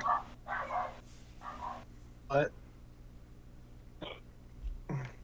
We might as well stop there. It's as long as we don't get pulled over, it should be fine. okay. But in case we are pulled over, what's the cover story? I jinx We're- them and we race away.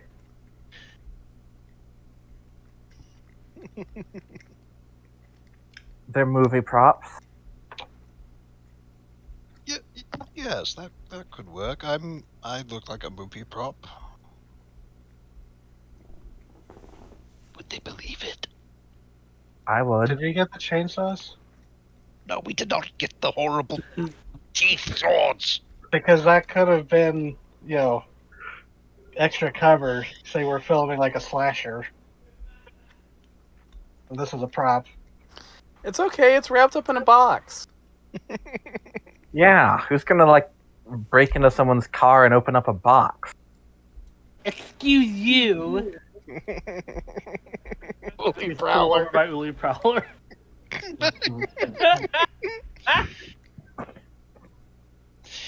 Whose legs are these? Yours. Pulls out the chainsaw.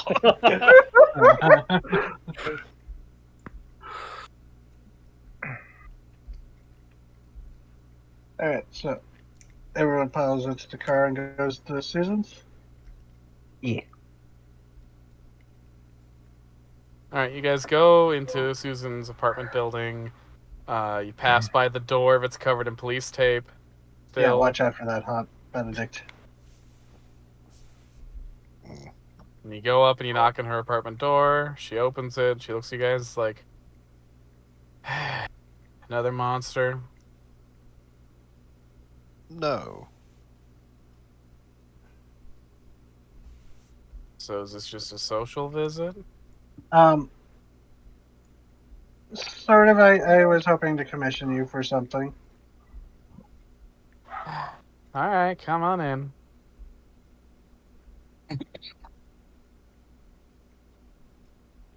You sit down. She makes some tea. Eventually, she comes with a kettle and cups, and she gives tea to all of you. And she sits down. Is like, all right, what are we commissioning? Well, let's see if I was wondering if you recognize this kind of metal. And he reaches into his messenger bag and he pulls out several of the large broken needles. Some of them possibly melted together by Kaiko's fire. And just puts it on the table next to the tea. She picks up a piece and she looks at it and she smiles and she's like, huh, me thrill. What? Oh, that's just what I called it. It's the same thing that Carly's needles were made out of. Mithril? It's metal on Lord of the Rings. It's... Oh, I thought you said. Oh, I'm not here, but I was like, huh? You must remember that she, in her youth, was a Ren Fair nerd. Yeah. All those She was a swords. sword nerd. Yes, she was specifically a sword nerd, but she was also a Ren Fair geek, which is what fueled her blacksmithing hobby. Oh. Well, I was hoping that I could commission you to start making a pair of shears. Or scissors. He's like, That's interesting. That is interesting. We only ever found those 2 needles that Carly had. I don't know what this metal would take to work with, but We she have gets an abundance. a smile on her face. It would be fun to experiment.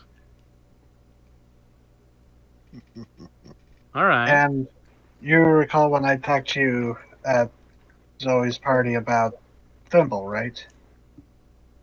Yeah, I remember you sort of pitching your. Well, I don't recall exactly how it all happened, but we kind of have a new surplus of subjects. And I'm probably going to need yours and the old Phantasmagorical's help getting it all set up.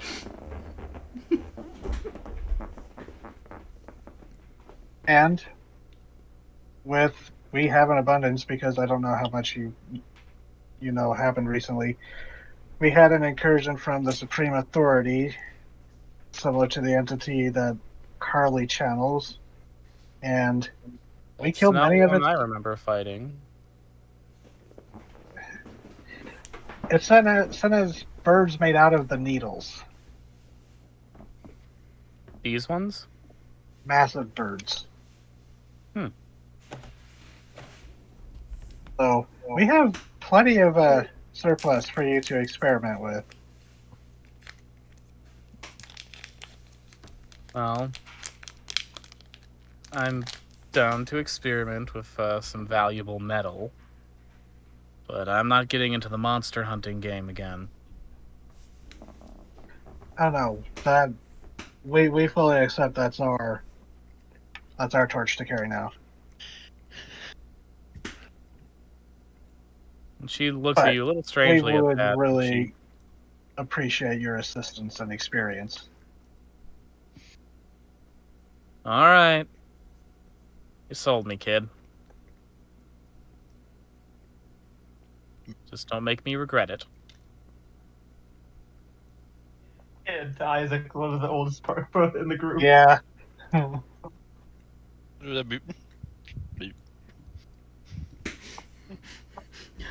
Now you're the kid.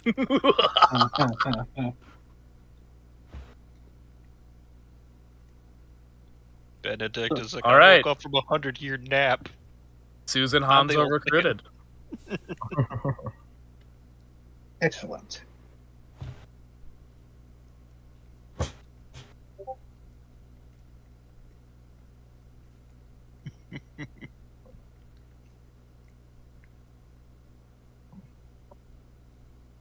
So, I believe for She the seems to know metal. her way about metals. Oh yes. Susan, you remember Benedict from the party? Mm-hmm. Yeah, I bet Miracle Mary's going nuts over that one. In more ways than one. Quite.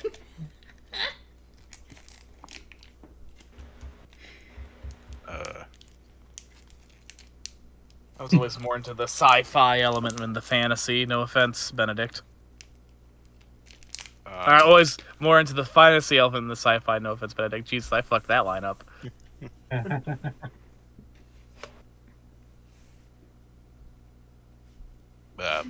Well, myth and science not that far apart. Yeah, but aesthetically they are, though.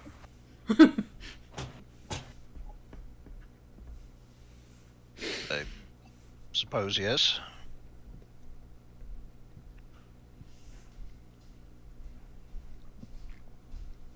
You guys enjoying your tea? Yeah. Wish that I Yes, thank could. you. Usually I'm the one making it. Okay, everyone's knocked out. What? What? TT, how you said, is everyone enjoying their tea? He's like, How? wait, is Susan roofing everyone? Oh no! And now it's time to kill them. Oh no. The fucker is like, I don't have a mouth. I can't drink tea. It's the Leatherface arc all over again.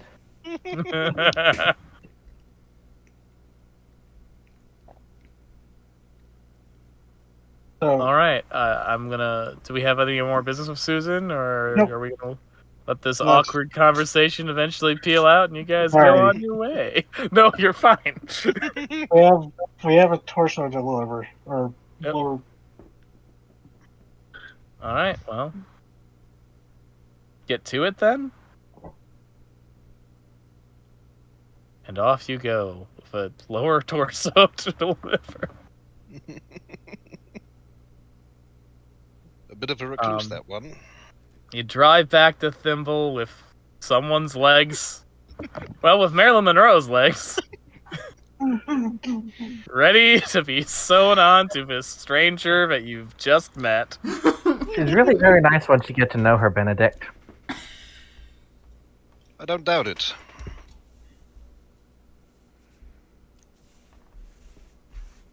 All right. So that's How are we gonna- genuine Monroe? how are we gonna approach this gang? Good news, everyone. We managed to find some legs. Ripped to shreds, you say? That's how we found some legs.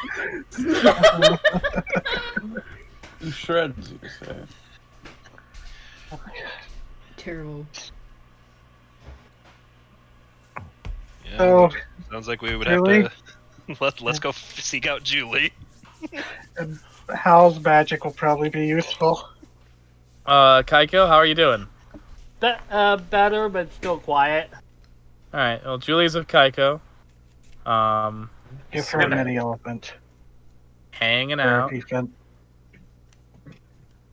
Julie, you have steady hands, right? Yeah, more or less. Can you help us with something? Yeah, okay. Kaiko, I'm gonna go help them with something real quick, alright?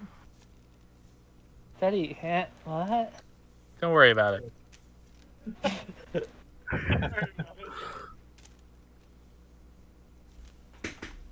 And then Isaac will go find Hal. Hal is with Cat Hal and Crossy and the Slender Man. Slender Man. Cooing over the tiny elephants, which I'm sure all of them enjoy. And the elephants have taken to Throg, who has gone back in his tiny elephant mode. Aww. Perfect. So, Hal, might need some of your magic. As it just kind of says that with a can't believe I'm saying this expression. The Faust gave us something. Like, okay, what, somebody hurt? No, it's to ensure that people don't end up hurt, or you'll see what I mean. Alright. The poor lass who was grafted to a fish. What, she hurt herself or what? No, we're apparently Julia and I might be performing a lower half bypass transplant. He stops walking with you, just dead in the middle of the path, and stares at you. Are you telling me that we're going to perform amateur surgery in the middle of a zoo? No, we're doing it down in the Mad Science Labs. On the fish Where lady, they were specifically fusing things together, so. on the fish lady that has both agreed with this, and now you know. Did you ask her name before you did this? Okay, I have to come clean with you. I don't know if I did before because the Faust took the entire memory of when we were there, and I don't remember. I remember pulling into the parking lot, and then us being dropped off by a UFO here. Alright, we'll come back to that after we, go ask the lady her name and then tell her that, hey, we can help you, but... Yeah, the Faust traded us Marilyn Monroe's cloned legs and gave us Excuse me? Frankenstein machine.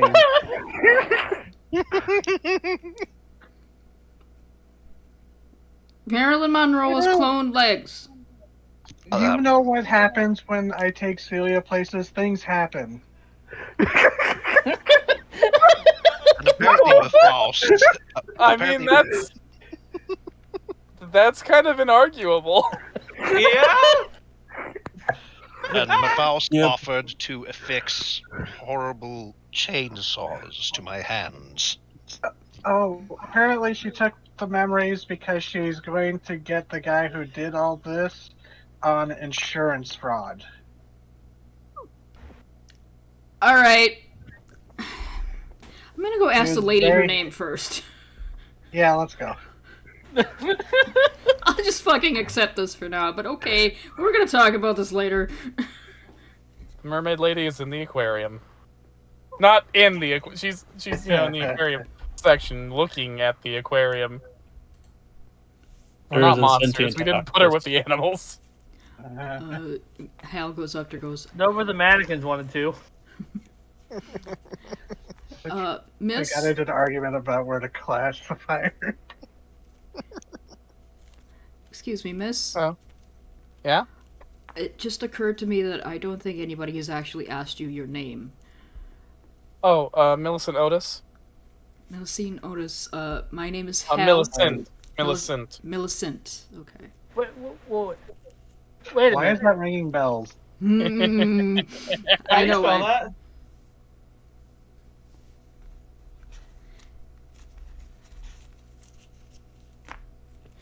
How to put this tactfully? Should we bother with tact? Would you just like me to give this to you straight, or would you like me to try to dance around words? You're all Here, making I think me I'm on a very roll. nervous. So, you know how you said that the world is much stranger than you thought? Yeah? Yeah, you're just gonna have to roll with that because I'm trying to accept this without questioning it too much. But you know how you also said you liked Marilyn Monroe? Well, we got you Marilyn Monroe. We're gonna give you back legs. Isaac's What? just like, again, he's just looking like he can't believe what he's saying. Celia, roll him out.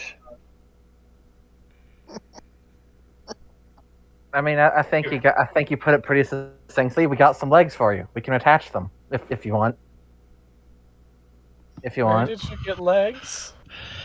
A friend of ours. It was a Don't- bargain. We had plenty of store credit. Don't worry, Ethically sourced. they're apparently just cloned legs. That's right? What's Yes. a clone? Oh god. Oh, it's when you take a bit of tissue from something and you encourage it to grow back into what it originally was. Like an earthworm? Yeah, Basically, yeah. or a starfish. Or an axolotl. They're ethically sourced, if that's your concern. Yeah, that would be my concern. Hal is sharing a pained glance with Benedict. God. That's just if you want this. If you want this. Okay, so you made a second pair of Marilyn Monroe's legs.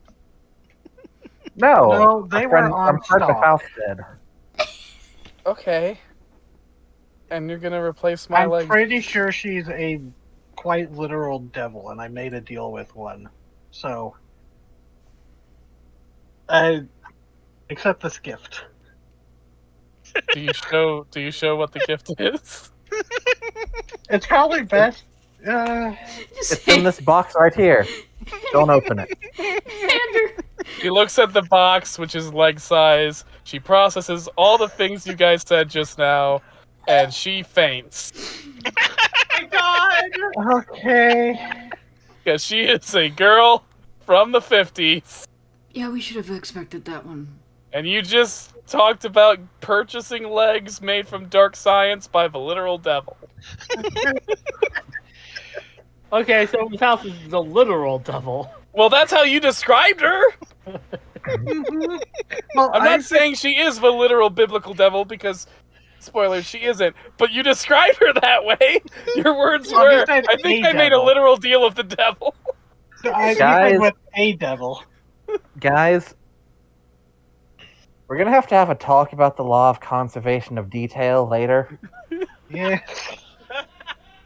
Let's just let her wake up to a nice surprise. I was gonna say, Yeah. well, She she's didn't- unconscious now, but now She there's didn't an ethical consent, quandary. though. Exactly. Just be kind of terrible to What? have it happen twice. That her bottom half is Yeah. suddenly different. Let's let her wake up and recover and come to Alright. this before we do this. In a couple of Please minutes, don't she do comes it. to. And she's like, Oh, good, you're finally awake. I had a horrible dream. And she looks down. She's like, oh no, that. I'm still part fish. Hey, being We part will fix fish that. being part fish is pretty cool sometimes. Oh god, it was all real. Yep. Faint again. My Twilight Zone nightmare is continuing. This isn't really a Twilight Zone plot. It really has more in common with an Outer Limits plot. Yeah. The Outer Limits plots usually had more monsters in them, while the Did Twilight the Outer Zone usually Limits didn't. exist in the 50s? Yes, I think Yeah. so. Guys, details again. Nope, it wouldn't. You're right. Let me make sure Twilight Zone would have. Maybe it's an Amazing Stories plot. Oh Well- shit, she wouldn't know Twilight Zone ever. She'd have to She'd have amazing stories. yeah, or the radio play that Twilight Zone was a spin-off of. Dimension X. So she would reference Dimension X. We're gonna retcon it. She said Dimension X. Oh man, I have some of those saved on a drive. Those are cool. Anyway, To put it simply, Anyway. we have a way to give you human legs again. Yes, we are sorry for overwhelming you with all that at once. It's our mistake. Okay. They would know about organ transplants in the 50s, Is right? that why I fainted? yes. Because you told me you could fix my legs? Yeah, and you were really, really overwhelmed with joy. Okay, yeah. When do we start? Whenever As you soon as you're ready, want. Okay. we will have to put you under. Well, Yeah, that would make sense. I'd prefer not to be awake during Yeah. it. Certainly didn't Okay. enjoy that the first time. Oh no.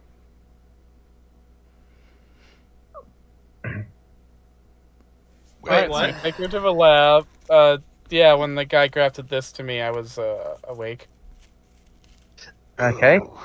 Celia hoists her up and starts to carry her down to the lab. Oh, okay.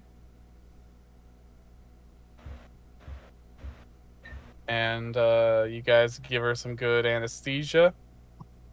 And Julie starts up the chainsawer. Oh my god! Where the hell did you guys get that? What is Wow. that? It has Everything- instructions, don't worry. It says it's the This is Igor all the Hal's 3000. spot. And Isaac just looks at Hal and is like, "This is all Mephal's fault." It has instructions. Oh, And Julie's hands work like a beautiful ballet as she chops this woman in half, oh god. cleanly cutting through all the fish bits, God. tosses the sushi to the floor, and takes the Marilyn Monroe bits. It's like, ooh, damn. And then deftly, her fingers working the machine working in time and fit, almost as if they were designed to work together. Definitely sewing everything together that needs to be sewn together. All the internal organs connect to where they're supposed to connect to the lower half of this body, and eventually she sews up the belly so that there's there's just a nice, tight little sewn seam. And Julie's like, in about a week, we can take those stitches off, and there'll just be a slight scar. That was amazing. Yeah, it worked really well. I've gotten really good at sewing.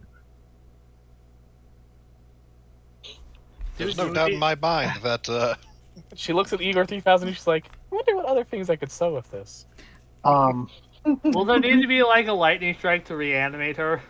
She's No, not she's No, fine. dead. She's not dead.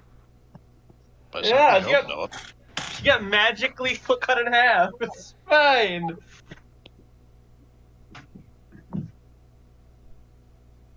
I like to Thing imagine. built for so Go ahead. the thing's built for sewing living things. I could give myself a tail. Let's not be too overzealous now. Let's give you a tail. Zoe doesn't need much convincing. I want to know. Zoe's been a silent pile in the corner. She was like, "Oh my god, it's like splicers from Batman Beyond. Only we can make it rule." Yeah. Oh, we could get wings with this. We can splice people. Pained Ladies. look. Ladies, please be cognizant of what you are proposing. Well, I mean, we're only gonna do it with their consent. Zoe's We like, had like there's- a whole little adventure here in the zoo up above of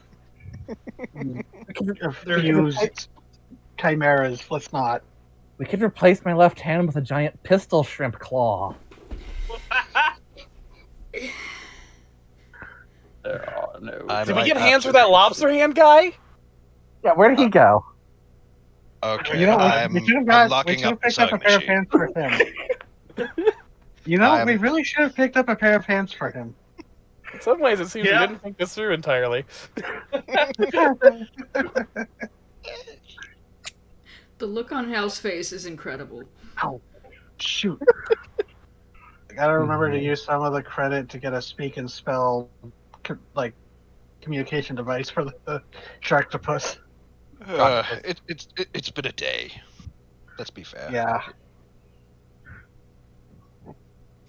I might have to keep the sewing machine under lock and key from those two, though. Oh, I want tentacles though. Give her some bitchin' tentacles. Sentient octopus suddenly vanishes into the depths of its tank. Not yours.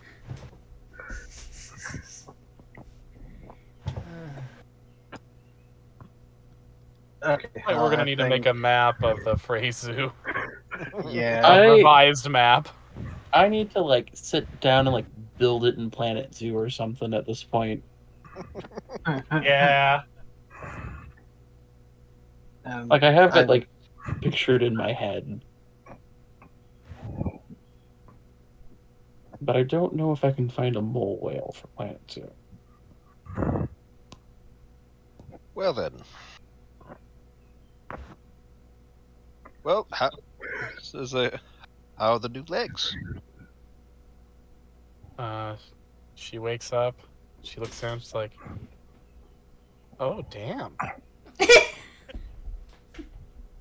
You may need some physical therapy before you can fully regain use of them. She sits up. I think they're better than my old ones.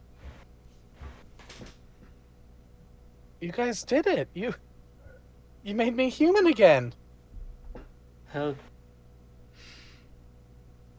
Dee, how much did it pain you to say that? It's like humanity is a lot more than the makeup of one's body. Yeah, but you know what's really great? Not being half and she looks at Celia and says, "No offense, but being half fish was not for me, especially not the way I was set up, because that shit could not move." It was very poorly fair. designed.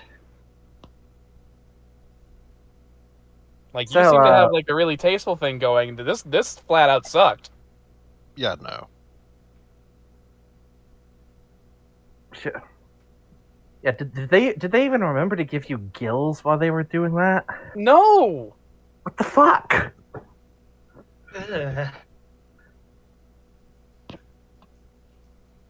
So, what do you want us to do with the rest? She looks at it. She thinks. Smash cut to you all at a nice No. grill. No. I swear. You have to go into eating her? No. Yeah. Eating steaks.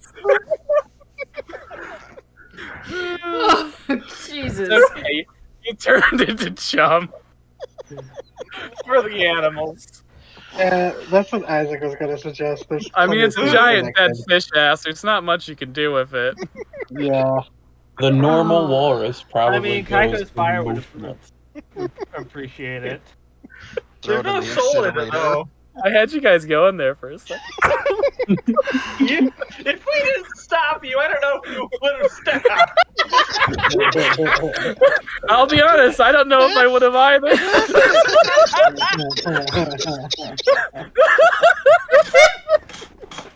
Damn it. I I don't think either Hal or Benedict would have grilled a fish ass that was Yeah. used to be a The mermaid. mannequins would have known. They've been weirder shit. I draw lines.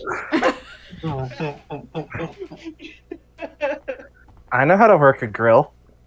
No, Hal taught me. Hal, Isaac just kind of like nudges him and like nods to Zoe. He's like, I think she could probably do with the trip to the reptiles house. Well, now I just have to deal with the fact that I'm probably legally dead. Oof. Yeah, Have A no new money. birth. We or can get you a new house. birth certificate. I know a guy. I mean, actually, that makes perfect sense. Hal begins to ask how and then stops. And she blinks and she's like, okay. and you're Awesome. free to stay here up in the mansion for as long as you wish. It's not the best shape right now, but the mannequins are getting it fixed up, I think. All right, so you've now recruited Millie, former merperson, to work at Thimble. I She should can- start a Thimble doc in my Offbeat Melody folder. She can Yeah. do the PR voice once they get bigger because she Oh- looks like oh Marilyn God. Monroe. Also, you have another actress for our new knockoff public access channel. Oh, Oh yeah. my god. Lodek will be pleased. You have the face and voice of a star, and you will not be exploited by the Hollywood system. Good. We fed them to the walrus. You do not need to change your name to be more marketable. So Hal does notice Zoe just kind of piled up and walks over and plops right down next to her and just waits. She said when you sit there, you notice that Zoe is empty. Oh, no. It's just her skin. She duped us.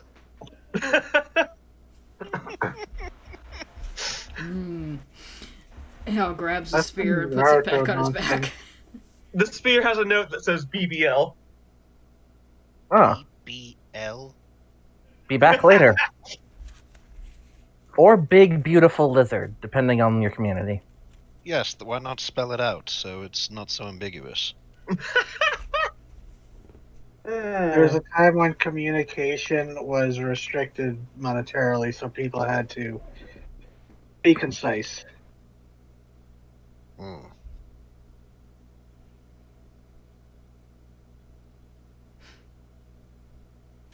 It's Those were fucking dark messed up, times. right? A little Benedict.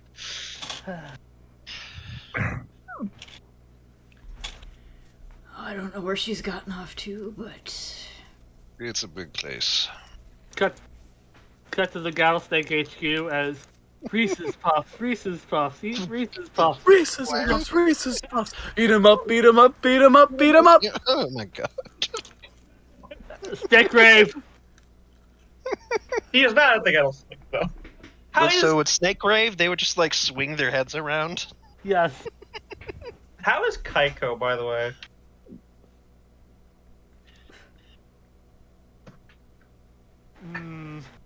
Doing better, but still not great. Basically, she's now gone from completely. Basically, she's now to the level of previous episodes. Oh, so Before normal she- amounts of dramatic. Before she left, Zoe did take a look to see how Kaiko was doing. Normal amounts of drama. But we don't want no drama. Is it possible to get from here to Randa's public access without being around people? Let's look at the map. No. Yes. No. I No? mean, you're gonna have to go through the city at some point. Yeah, because the public access is in downtown Melody. Okay. And the zoo is specifically out of town. You'd have to be walking along the road by yourself. Across desert. Who said Specifically- anything? Oh, desert. Shit. Desert, where ape specific- ran out. Also, Desert. specifically, desert, where the most notorious UFO sightings happen, including walking by Dust Devil Ranch. Introducing Zoe Kaiko doesn't know 2. that. Zoe doesn't know that. No, Zoe does know that. She doesn't know Dust Devil Ranch is there. She's never been. She knows it exists, but she's never been here. Kaiko would have pointed that out on back during the That is true. Kaiko would have definitely info dumped about that. back point, during fair the point. Kaleidoscope Man arc. Kaiko mentioned it, and Oren specifically said, "Never go there." Fair point. Here's the map. Map.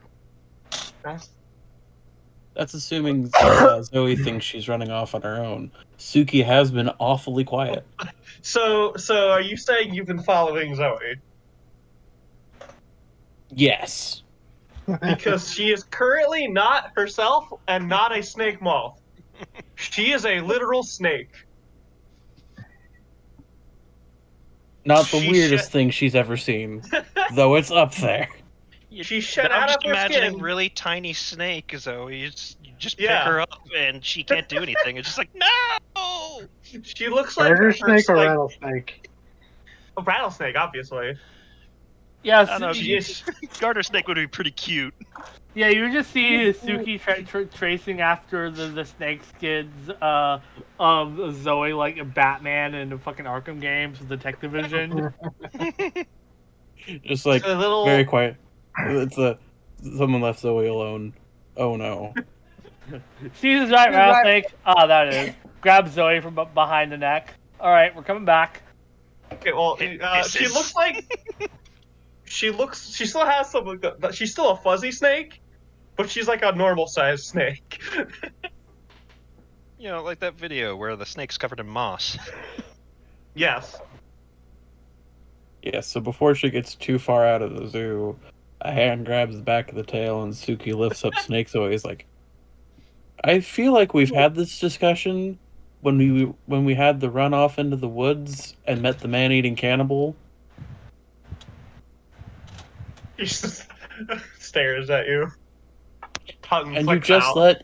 you just let another man-eating monster run out this direction that probably does not know you can turn into a Well, snake. to be fair, the stone giant is moving in a different direction than town. He's moving out to the desert. Suki was not paying that much attention.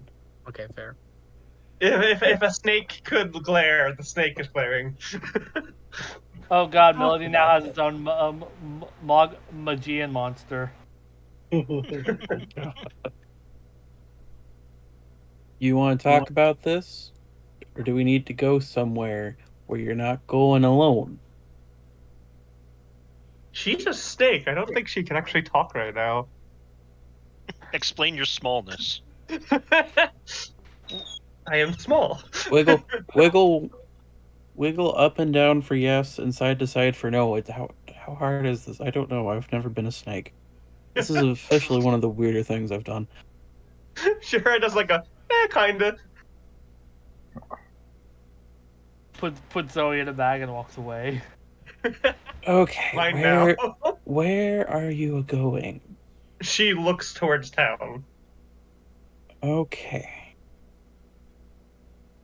I'm gonna put you in my side satchel, and I'm going to text Hal that we're going back to town. Because you're not going alone.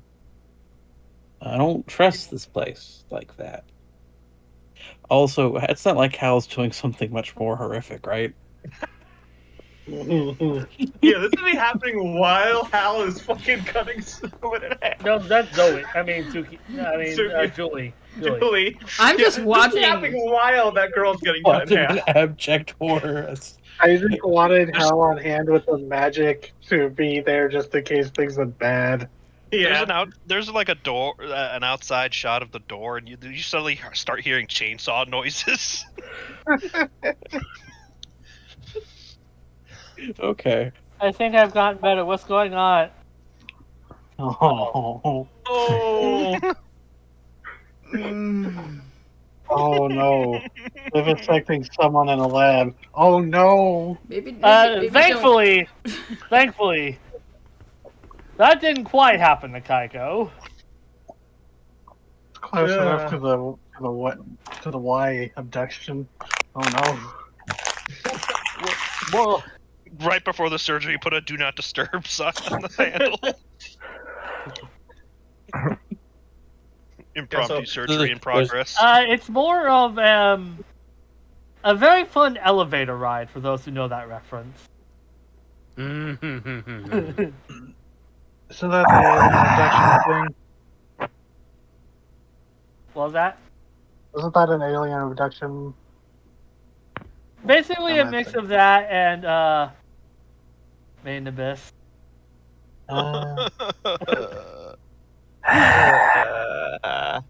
I can't groan. I don't understand the reference. Basically combine Fire in the Sky, the movie, the Travis Walton thing. What's that one about? Oh, we gotta show you that one, then. It's a famous alien abduction movie. It's got a really fun scene in the middle where they show the abduction and all sorts of wacky things happen. It's very unique. Yeah. It's a lot of fun to be had. Yeah, so after Hal sits down and Zoe's not there, he would have already had Suki's text message. It was a text of pot, snake, and wood going to town. Oh. Hal is just staring at his phone like, Suki, what the fuck? 10 minutes later, because there's no cell service in random points in the forest, a picture comes in of a very blurry version from a shitty camera phone of a furry snake. Little snake. Alright. Celia said I should say lol snake. Don't know what that means. You guys It's aren't gonna true. let that shit go, are you? I was That's being really eaten! never- I was under some stress. I'm sorry I said LOL snake.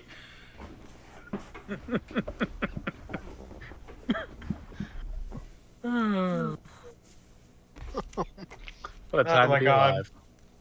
Yeah. Some weird shit has happened during this entire thing. At some point of the day, Benedict would like to look at the tiny elephants. It's like, this is so much less stressful than my last encounter with the pachyderm. Throg have What? You cut out. Throg have family. Aww. Happy for you, Throg. I like to imagine his voice is just as deep and loud and in tiny elephant form. Oh yeah, he's definitely saying that while in tiny elephant form. The only thing that's different between them is that his eyes are purple. And he can speak with that voice. It's like, yes, what a relaxing scene. Barbarian yelling. So happy! Oh, I'm glad. We were going to adopt him, but his true family adopted him anyway.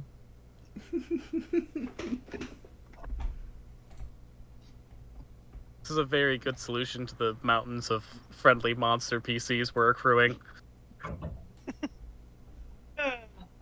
Yeah, she's looking and reminiscing at the elephants. It's like, did I ever tell you the time I encountered the devil in the form of an elephant?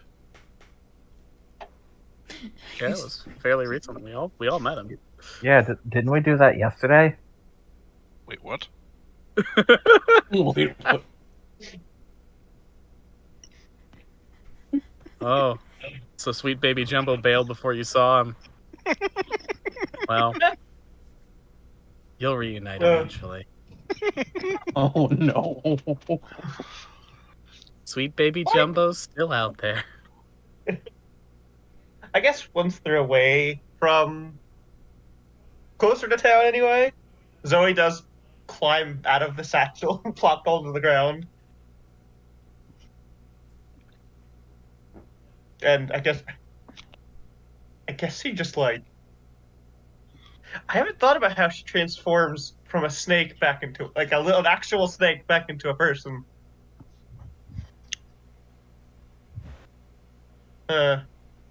If you want, you could. I mean this in the least demeaning way, but you're so tiny. You're not here, Benedict. Yeah, no. Suki like grabbed the snake, going, "You can't go alone. You need friends," and then just immediately started walking to town. Yeah. So it's like, at some point along the way, Suki, to a snake that cannot verbally communicate, is like, "Hey, where are we going? Can you like you're in like a little side satchel? It's like, can you type it on the phone with your tail? Or that tail? Oh my god. I don't know how this works." She little nose snoot poops the phone. Just wanted to get some air.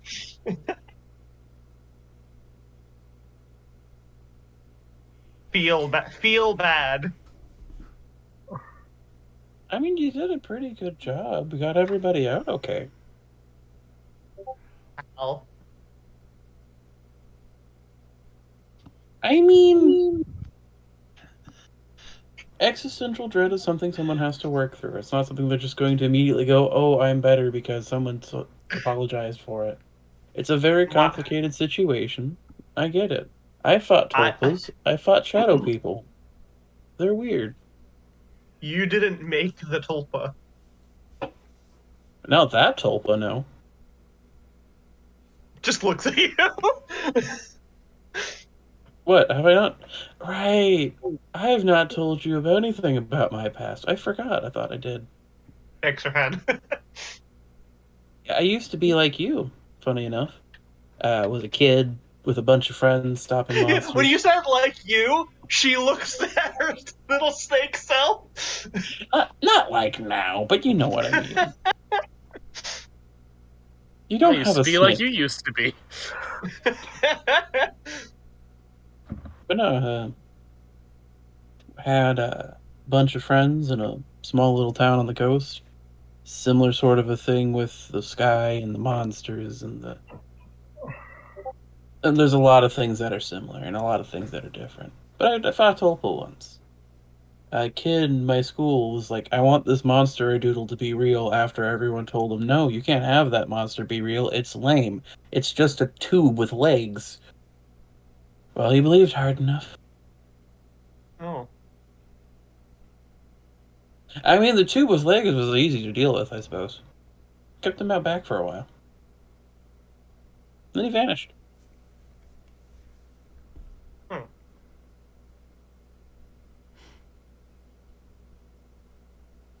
Yeah, I kind of miss him. He was one of the better ones. A lot of them tried to just murder us. That explains a lot, actually, with the knife and the trauma, and we're not going to worry about that. The tail goes up and like just pats tail on the leg. Okay. But yeah, did you have the destination in mind? Do you need me to take you somewhere? Types was going to talk to Miranda, but you're here. I mean, yeah, you could talk to me if you want to, or could take you to Miranda's, I suppose. It's probably a walk. She might be at work. He Celia's nods. told me a little bit about her. Types. You'll like her. It's not about me liking people, especially with your, looks back towards the zoo full of monsters with your friends. It's about your friends liking me. Celia's friends, for example, tried to murder me the first time I met them. They didn't Point. try, they just thought about it. But Point taken. I have bite marks to say otherwise.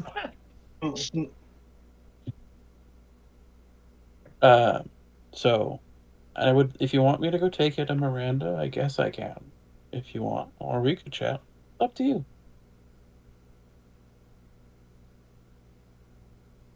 Why not both? I like your thinking. And she I wish- adds.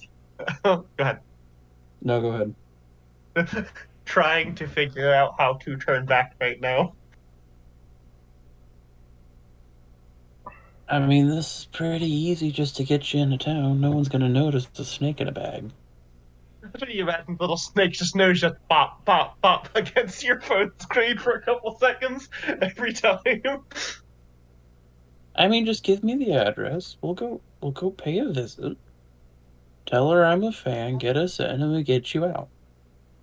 He gives you the address. Text to Hal, hey, I'm gonna go be on TV. Bye. Suki causes the international incident. I mean, Again. Yeah, again. Jesus. Had to come up with a whole new alias. It was a pain in the ass. I missed the Snowdrop alias. It was a fun alias. I can't believe it. I'll make that one up. So I guess we're going by foot to Miranda's. Yeah, she wasn't like trying, like, she was trying to leave quietly, but it wasn't like, dude, there's nothing really big going on right now, so it wasn't like she was going into danger. Do we as far as have you our know. vehicles, or did they get left at the mystery spot's parking lot when the mystery spot exploded? Oh shit! Oh no! How did we do that trip? No. We got teleported, yeah. Oh wow. Maybe let's just say the UFO scooped him up too. I mean, you've already been to the mall, so yeah, we're just gonna roll with that. Yeah, true. You already ran into the wall in Yeah, the I car, could've- so Otherwise, that yeah. assumedly, yes, she grabbed him for us. So I guess we're going to the public access network station because it's already in the evening. Yeah. All right. You arrive there. You go to the door. There are lights on inside the building, but the doors are locked.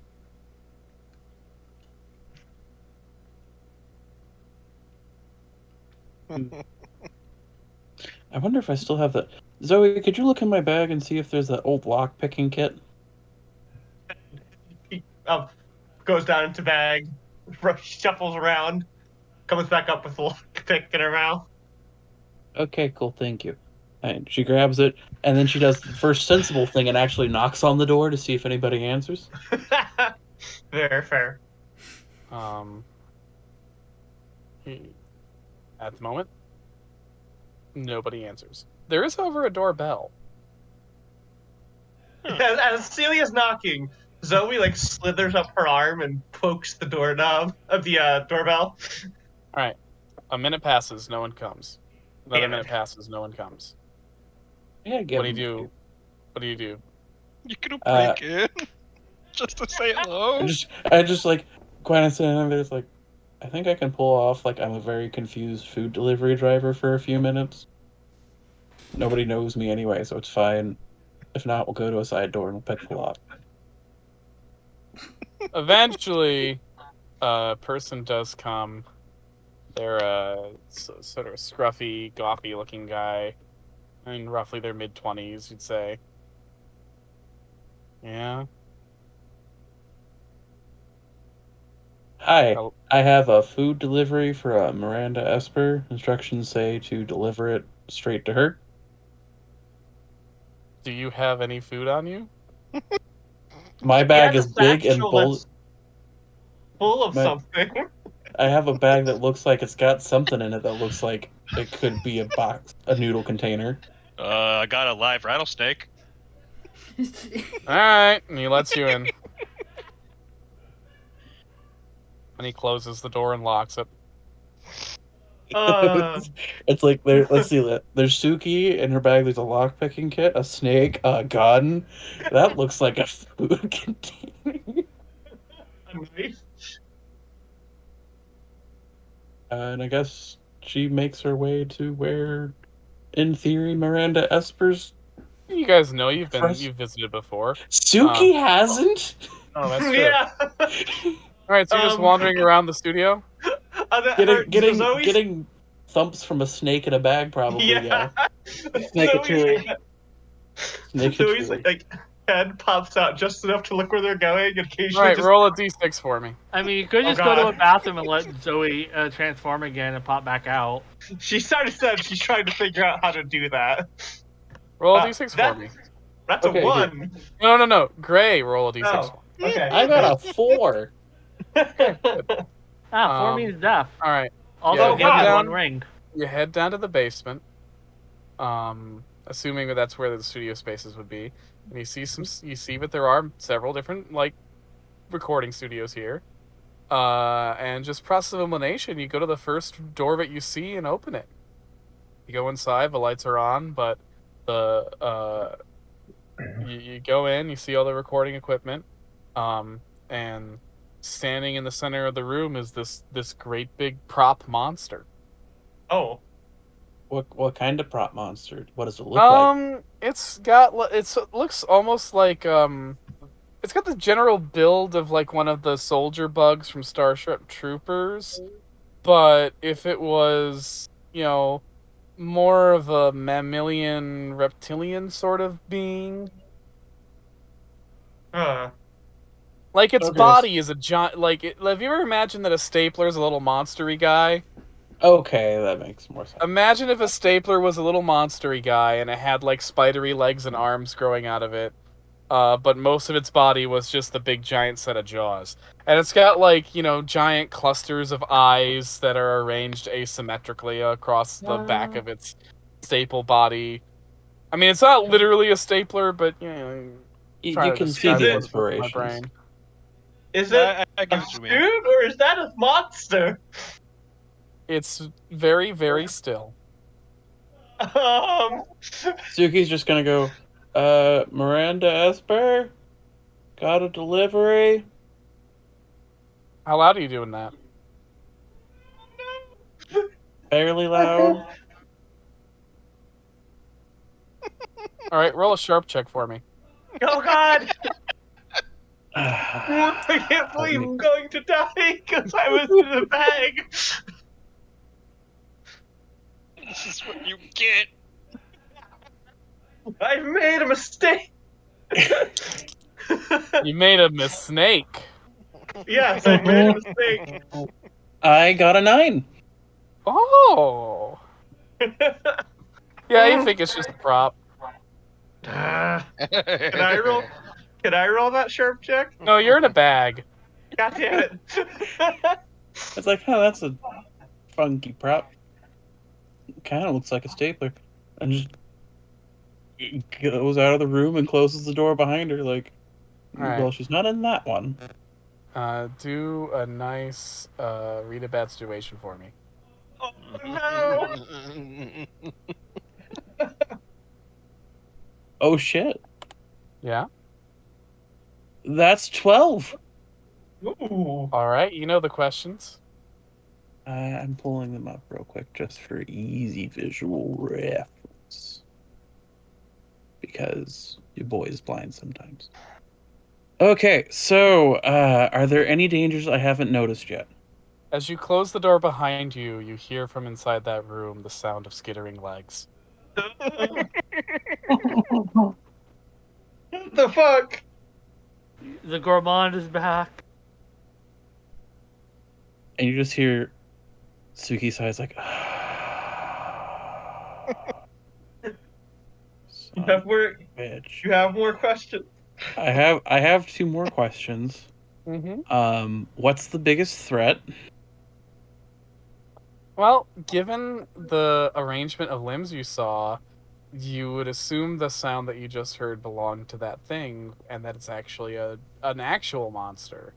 In which case, it would definitely be the biggest threat because it's got a body the size of a coffin, and that body's a giant set of jaws. And what's the best way to protect the victims? Make sure it doesn't get out of that room, you imagine. You're gonna have to ask Alright. Miranda about that. Alright. Little snake. Alright. Zoe. And like she pulls out Zoe from the bag. It's like, there's a thing in there. It's alive. I'm gonna go take care of it. You go grab Miranda. You sure you want to do that?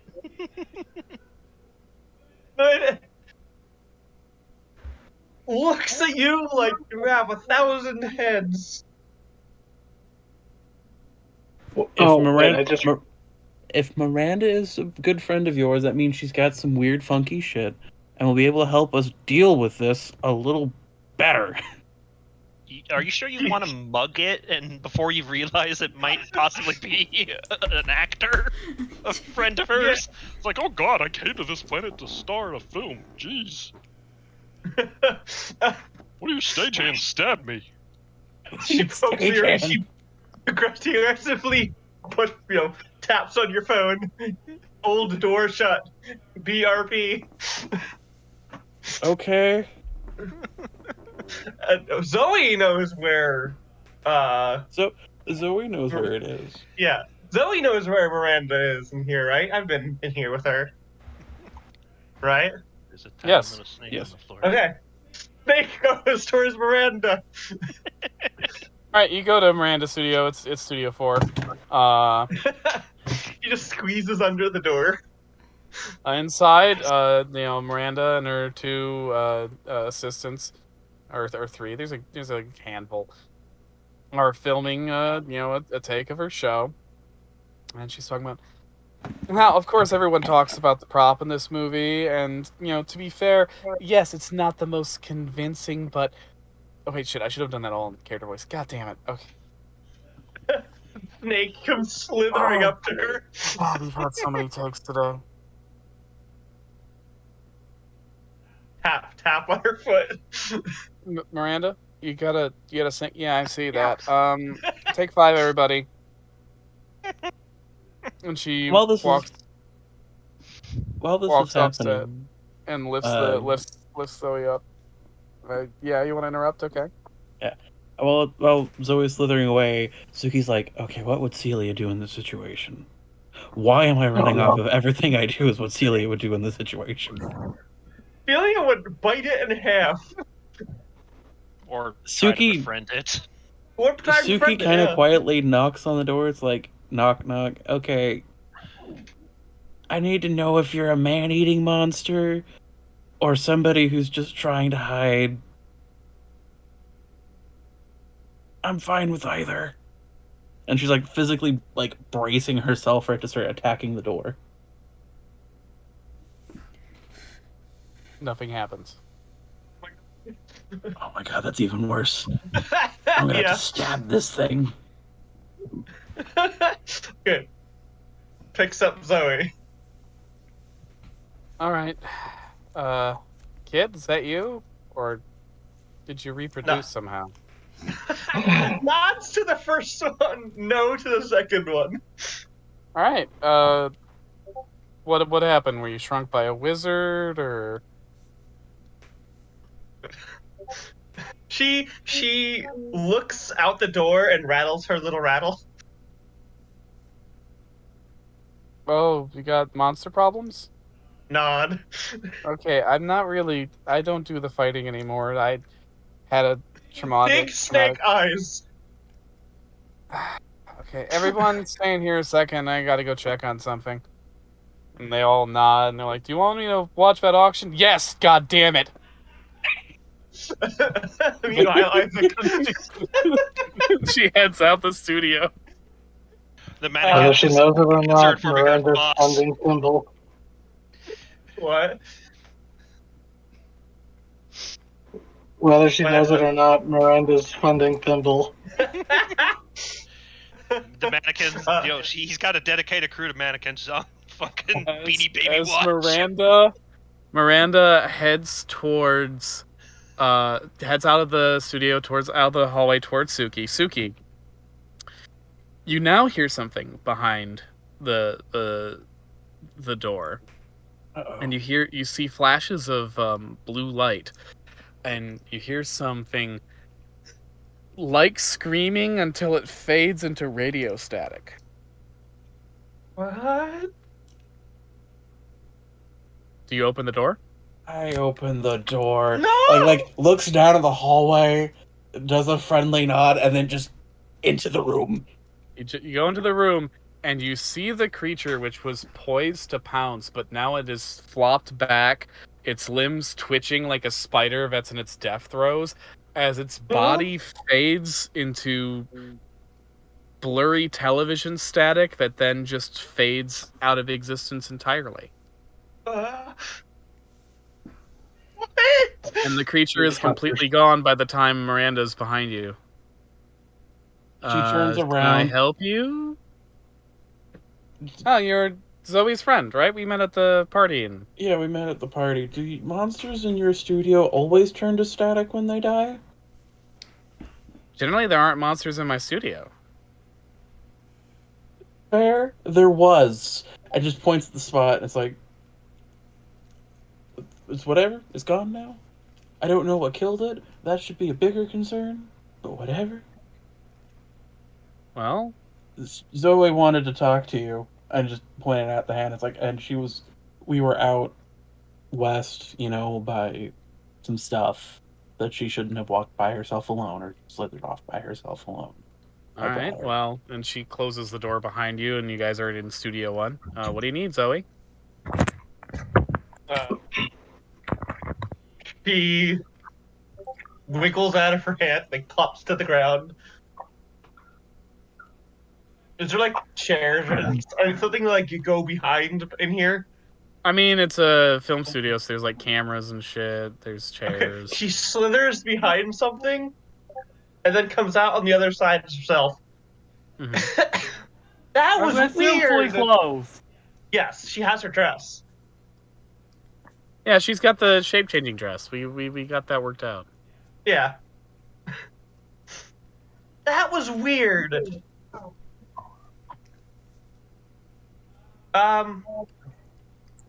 Thank you, Suki.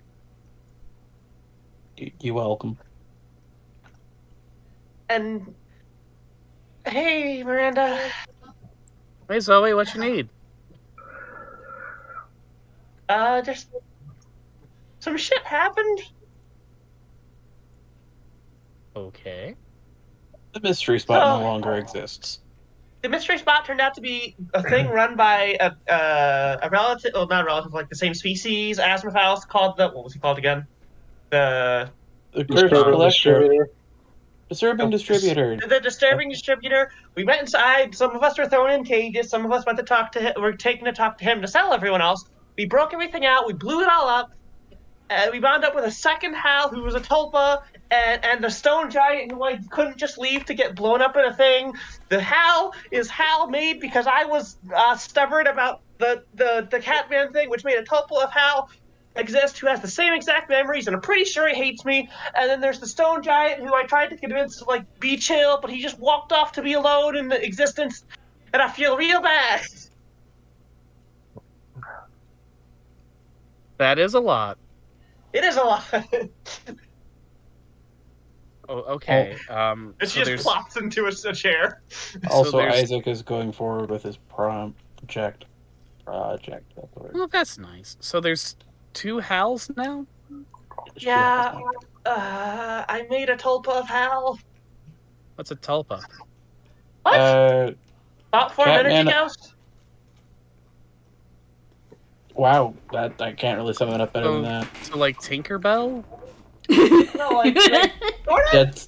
That's okay, not. So, That's how actually do you not not too know far what a off. tulpa is? I don't think we had that terminology when I was Okay, doing you this. believe in Tulpa something. is actually they would have TT. They would have?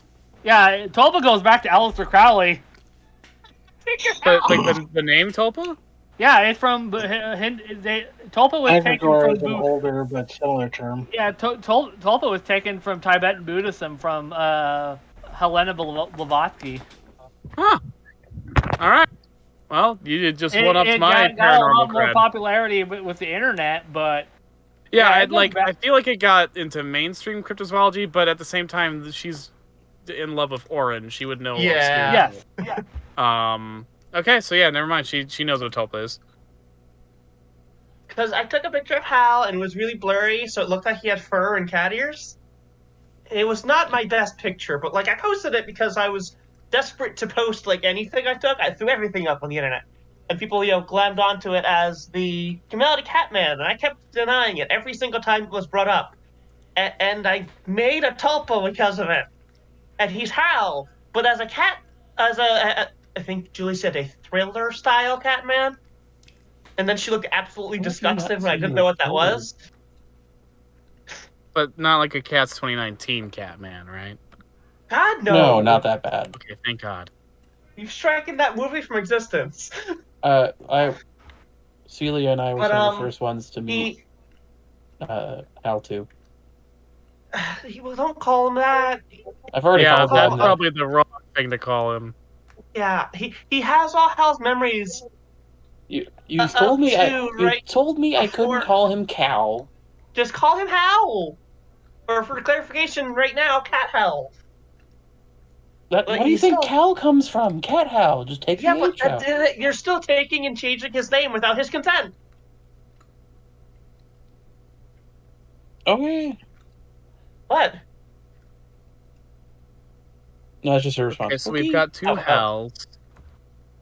Yeah, and it's my fault because I fed the tulpa and he became a tulpa and has all of Hal's memories okay, up until. Let's analyze the "it's my fault" thing, because it's not like you have some sort of psychic power where when you imagine things they become real if your emotions flare up, right? No. Okay, so it's really more like an idle thing happened and the weird supernatural bullshit of melody made it real. Yeah, but if I hadn't kept on denying it and was adamant that Hal and the Catman Are were you the same sure thing, that had anything to do with it? Are you sure it's not just the fact that people saw a photo and started making a mythos and then this thing manifested? Because that's how most of these thought form monsters work. It's not one person, it's a communal belief. You know? I took the picture though. Okay, and do you think like the first person who joked with their friends about a hook hand man realized that hook hand man became real and started gutting people in Nevada for 10 years? What? Wait, what? I read about those cold cases. Do you think girls playing Bloody Mary realized that in several towns where there are multiple ley lines intersecting, Bloody Mary actually exists and will murder anyone who plays that game there? That's terrifying, thanks. Suzuki immediately is looking for a mirror in this room. No. No, he just mumbles, oh god, I'm glad we never finished that game. These kinds of monsters aren't a result of one person's actions, they're a result of collective belief. And you can't really control that. You can't stop yourself from contributing to it because, that's the sum of human experience. Yes, every action we have has consequences we don't intend. And she just for a second gazes off into space. Oh. And shakes herself out of it and is like, but if you use that as an excuse to not act, then all you're gonna do is let the world get worse. I'm not trying to stop or anything. I feel guilty. I started it, regardless of whether it's entirely my fault. Let me tell you what my therapist told me. It's not like you intended this to happen. It's not like you actually had any real control of it happening or could have foreseen this happening in any way. And so, since there's nothing you could have done to prevent this, other than not do anything ever in your entire life for fear of consequences you can't conceive of, then it's really irrational to take this as your personal failing instead of just the universe deciding to be a fucker.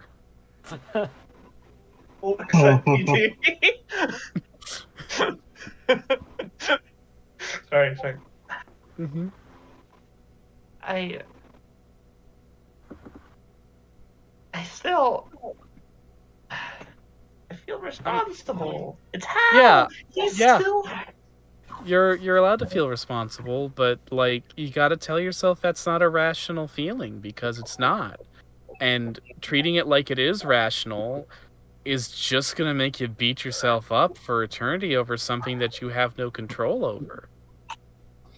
And that would really suck.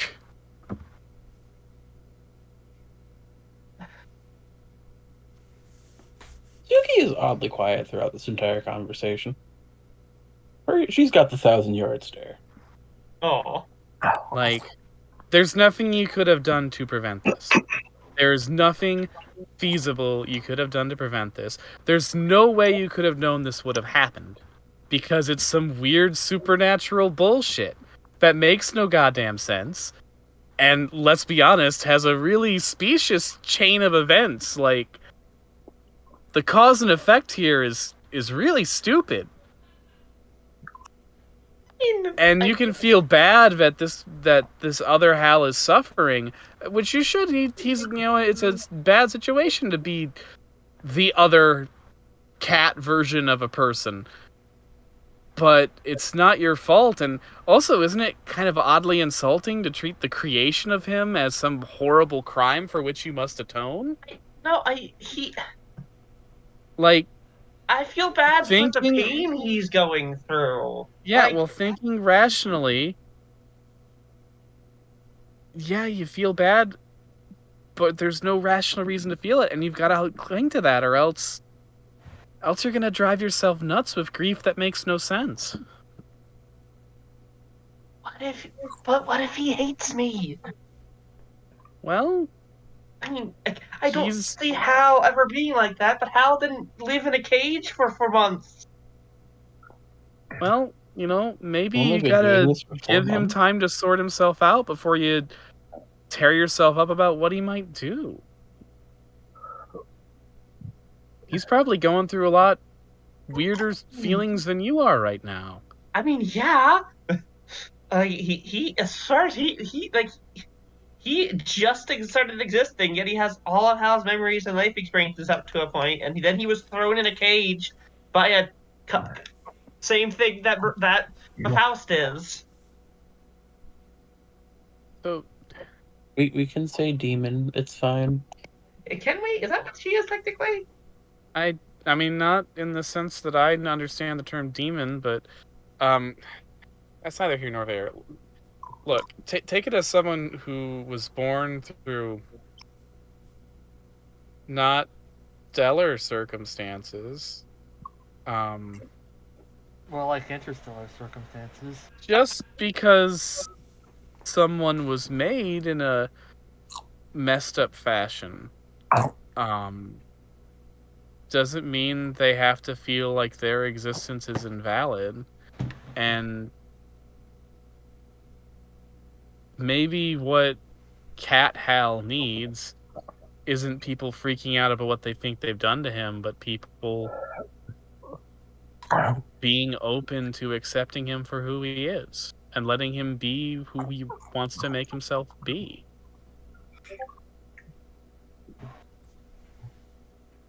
There's a lot of self-actualization in this episode. Yeah.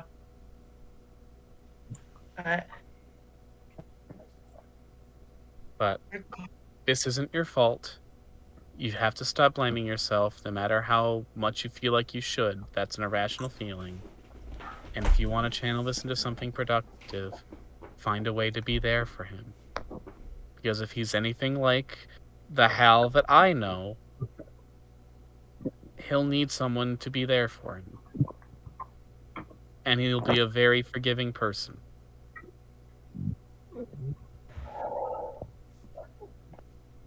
That's always sighs. God, this town is weird. You're telling me. Now, fun fact, we chopped a lady in half and sewed Marilyn Monroe's legs to her. No, he doesn't know that. Neither of us know this fact. Yeah, we're better off for it. She's walks over and hugs Miranda. Miranda hugs you back. Are you okay, Suki? I'm gonna need to Yeah, kind process some things. It's fine. How many times have you called her that today? Oh, At least what? 3 times. What? You start calling Suki Celia. Oh, I'm sorry. They're both names. I'm sorry. And they're both the same half of the same person. No, And now we have to no. sew Wood them High back style. together. Oh, no. Oh God, no! Bring up the chainsaw! Suki grew from Celia's severed legs. I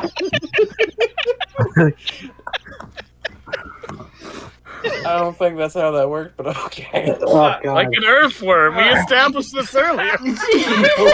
You were implanted with false memories. No. Oh God! It's like a fucking Metal Gear plot. Oh my God. It is like a fucking Metal Gear plot. Yeah. So is this gonna end with like a climactic fight between Celia and Suki on top of a submarine? Oh my God. No. Celia! Suki! Well, clearly they fused together. Well, yes, that's the real answer. They fused together to fight the reincarnated revenant of Alex Jones. Ah, yes. Liquid fish and solid fish.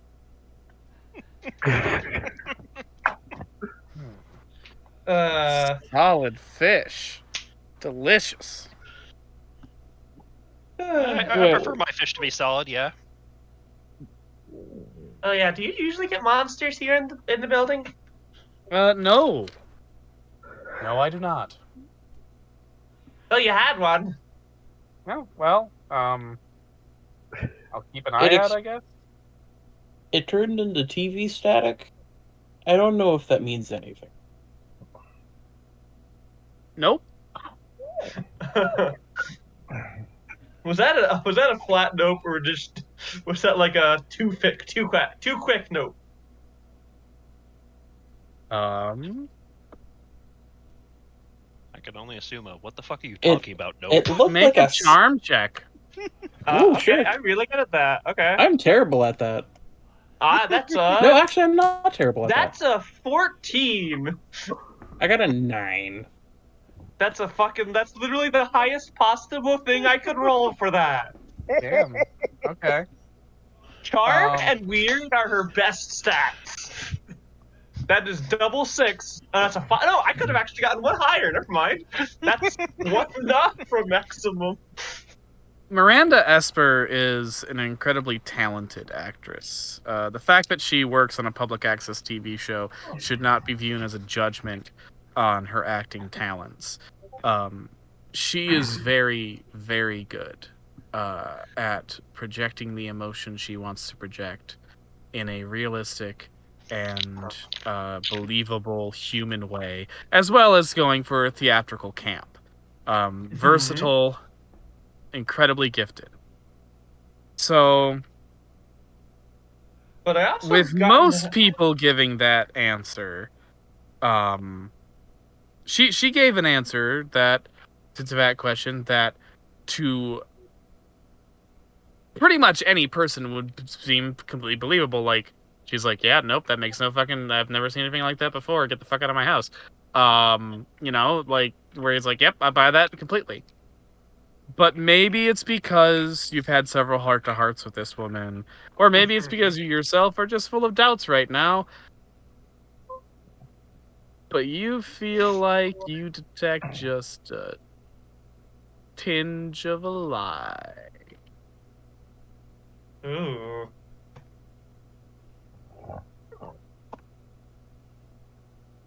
Well, now it doesn't quite feel like the time to confront her about that, but that's going down in the mental logbook.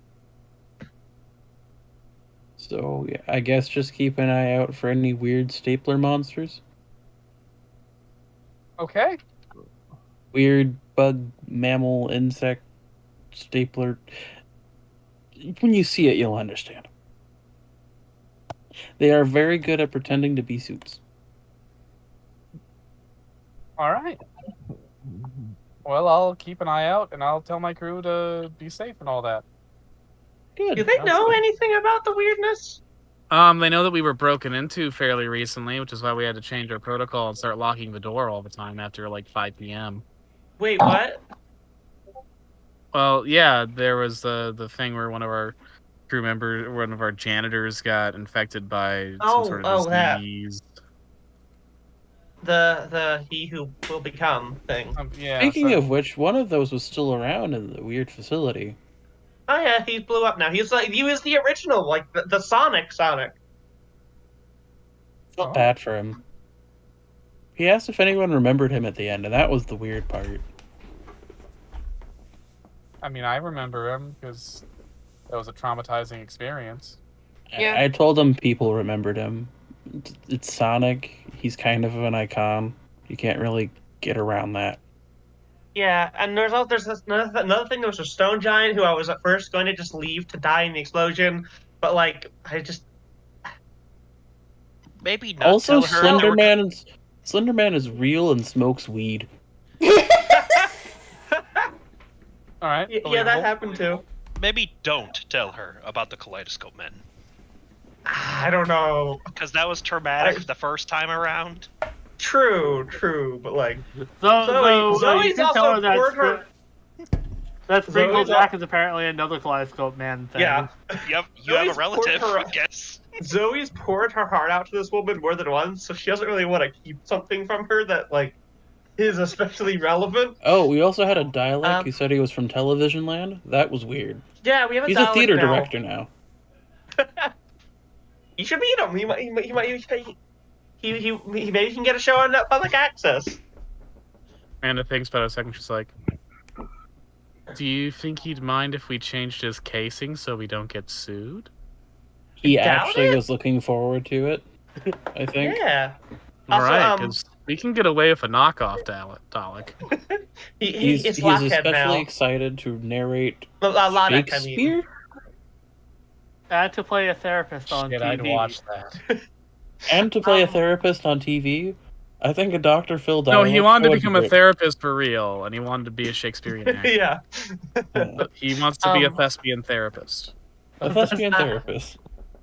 And Thespian. there's another thing that might be kind of rough for you personally, but I'll hold off on that if you're not up for that. Okay, no, you can't leave me with that. No, thank Okay, you. There were Kaleidoscope Men and Jack. What was his name? Spring-Heel Jack. Spring-Heel No. Jack the Fifth.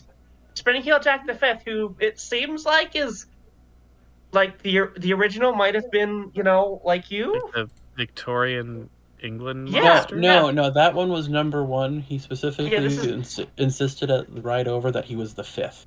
Yeah, and the Kaleidoscope Men were really attached. I think the original might have been, kind of like you. Oh, I don't know how to feel about that. To be fair, she gave you warning. I did. I mean, how many people can claim that their relative is Spring-Heel Jack? Yeah. Hey, you could work it into your routine, relative Outfit Spring-Heel change. Jack. Outfit change, get some good pumps. Could be a fun time. I always wanted to wear pumps. Spring Heel Jacqueline? Well, I mean, I Green like, Hill anyway, yeah, that happened. I wanted to tell you, but like, it's a lot, so wanted to make sure you were up for that. All right. Okay. Good to know. Thank you for letting me know that. Okay. And he escaped into the wild blue yonder, by which he proceeded to jump into the horizon and not return. All right. The I don't know how to feel about it too. You good? I guess. I don't know. Zoe didn't tell me a whole lot. Are there any other factoids that I need to know, or can I get back to shooting my episode? There's others, but I don't think they're relevant to you. Okay, well, I'm gonna go back to my episode then. You guys take care. Watch out for be television things, and I'll make sure we don't go by the ranch again. Okay. Zoe. Hey. Well, it's a pleasure meeting you again. Yeah, nice to catch up. Okay. Thank you for Take care, everybody. Love you. It's like saying And- goodbye in the Nice. fucking Midwest. And as you walk out of that, Zoe gets a text from Celia. Pull up phone. Hey Zoe, if I had tentacles, where do you think they would look best at? Is this a And that's where we're going to end this session. Okay. is this just a text of Julie and Celia with a chainsaw? Oh my god. And Celia looking like pensively at it? They're Oh gonna my have to chase God. after Benedict as he runs away with the sewing machine. You can't be trusted! I do have a stinger for us. Okay. Okay. It's late at night, about let's say 3 a.m. While everyone's asleep. There's the sound of shattering glass at the local bank. One of the local banks. I'm sure there's a couple in town. And out of the bank pops Ring-Heel Jack. Oh! Somebody slap, and away I go! And he jumps up into the air, only to be decked in the face by another humanoid shape flying out of the sky. They both land on opposite sides of the street. Jack with his giant sack with a dollar sign on it filled with money. And on the other side is Oh, Ryu no. Kamen. Oh god damn it. Ah, another costumed hero, eh? Well, Spring Hill Jack is... And they both stop as they see television static flicker in an alleyway as a long, spidery leg emerges from the shadows, and illuminated in the flicker is a large, sort of stapler-shaped body. And then we'll end it there. Jeez.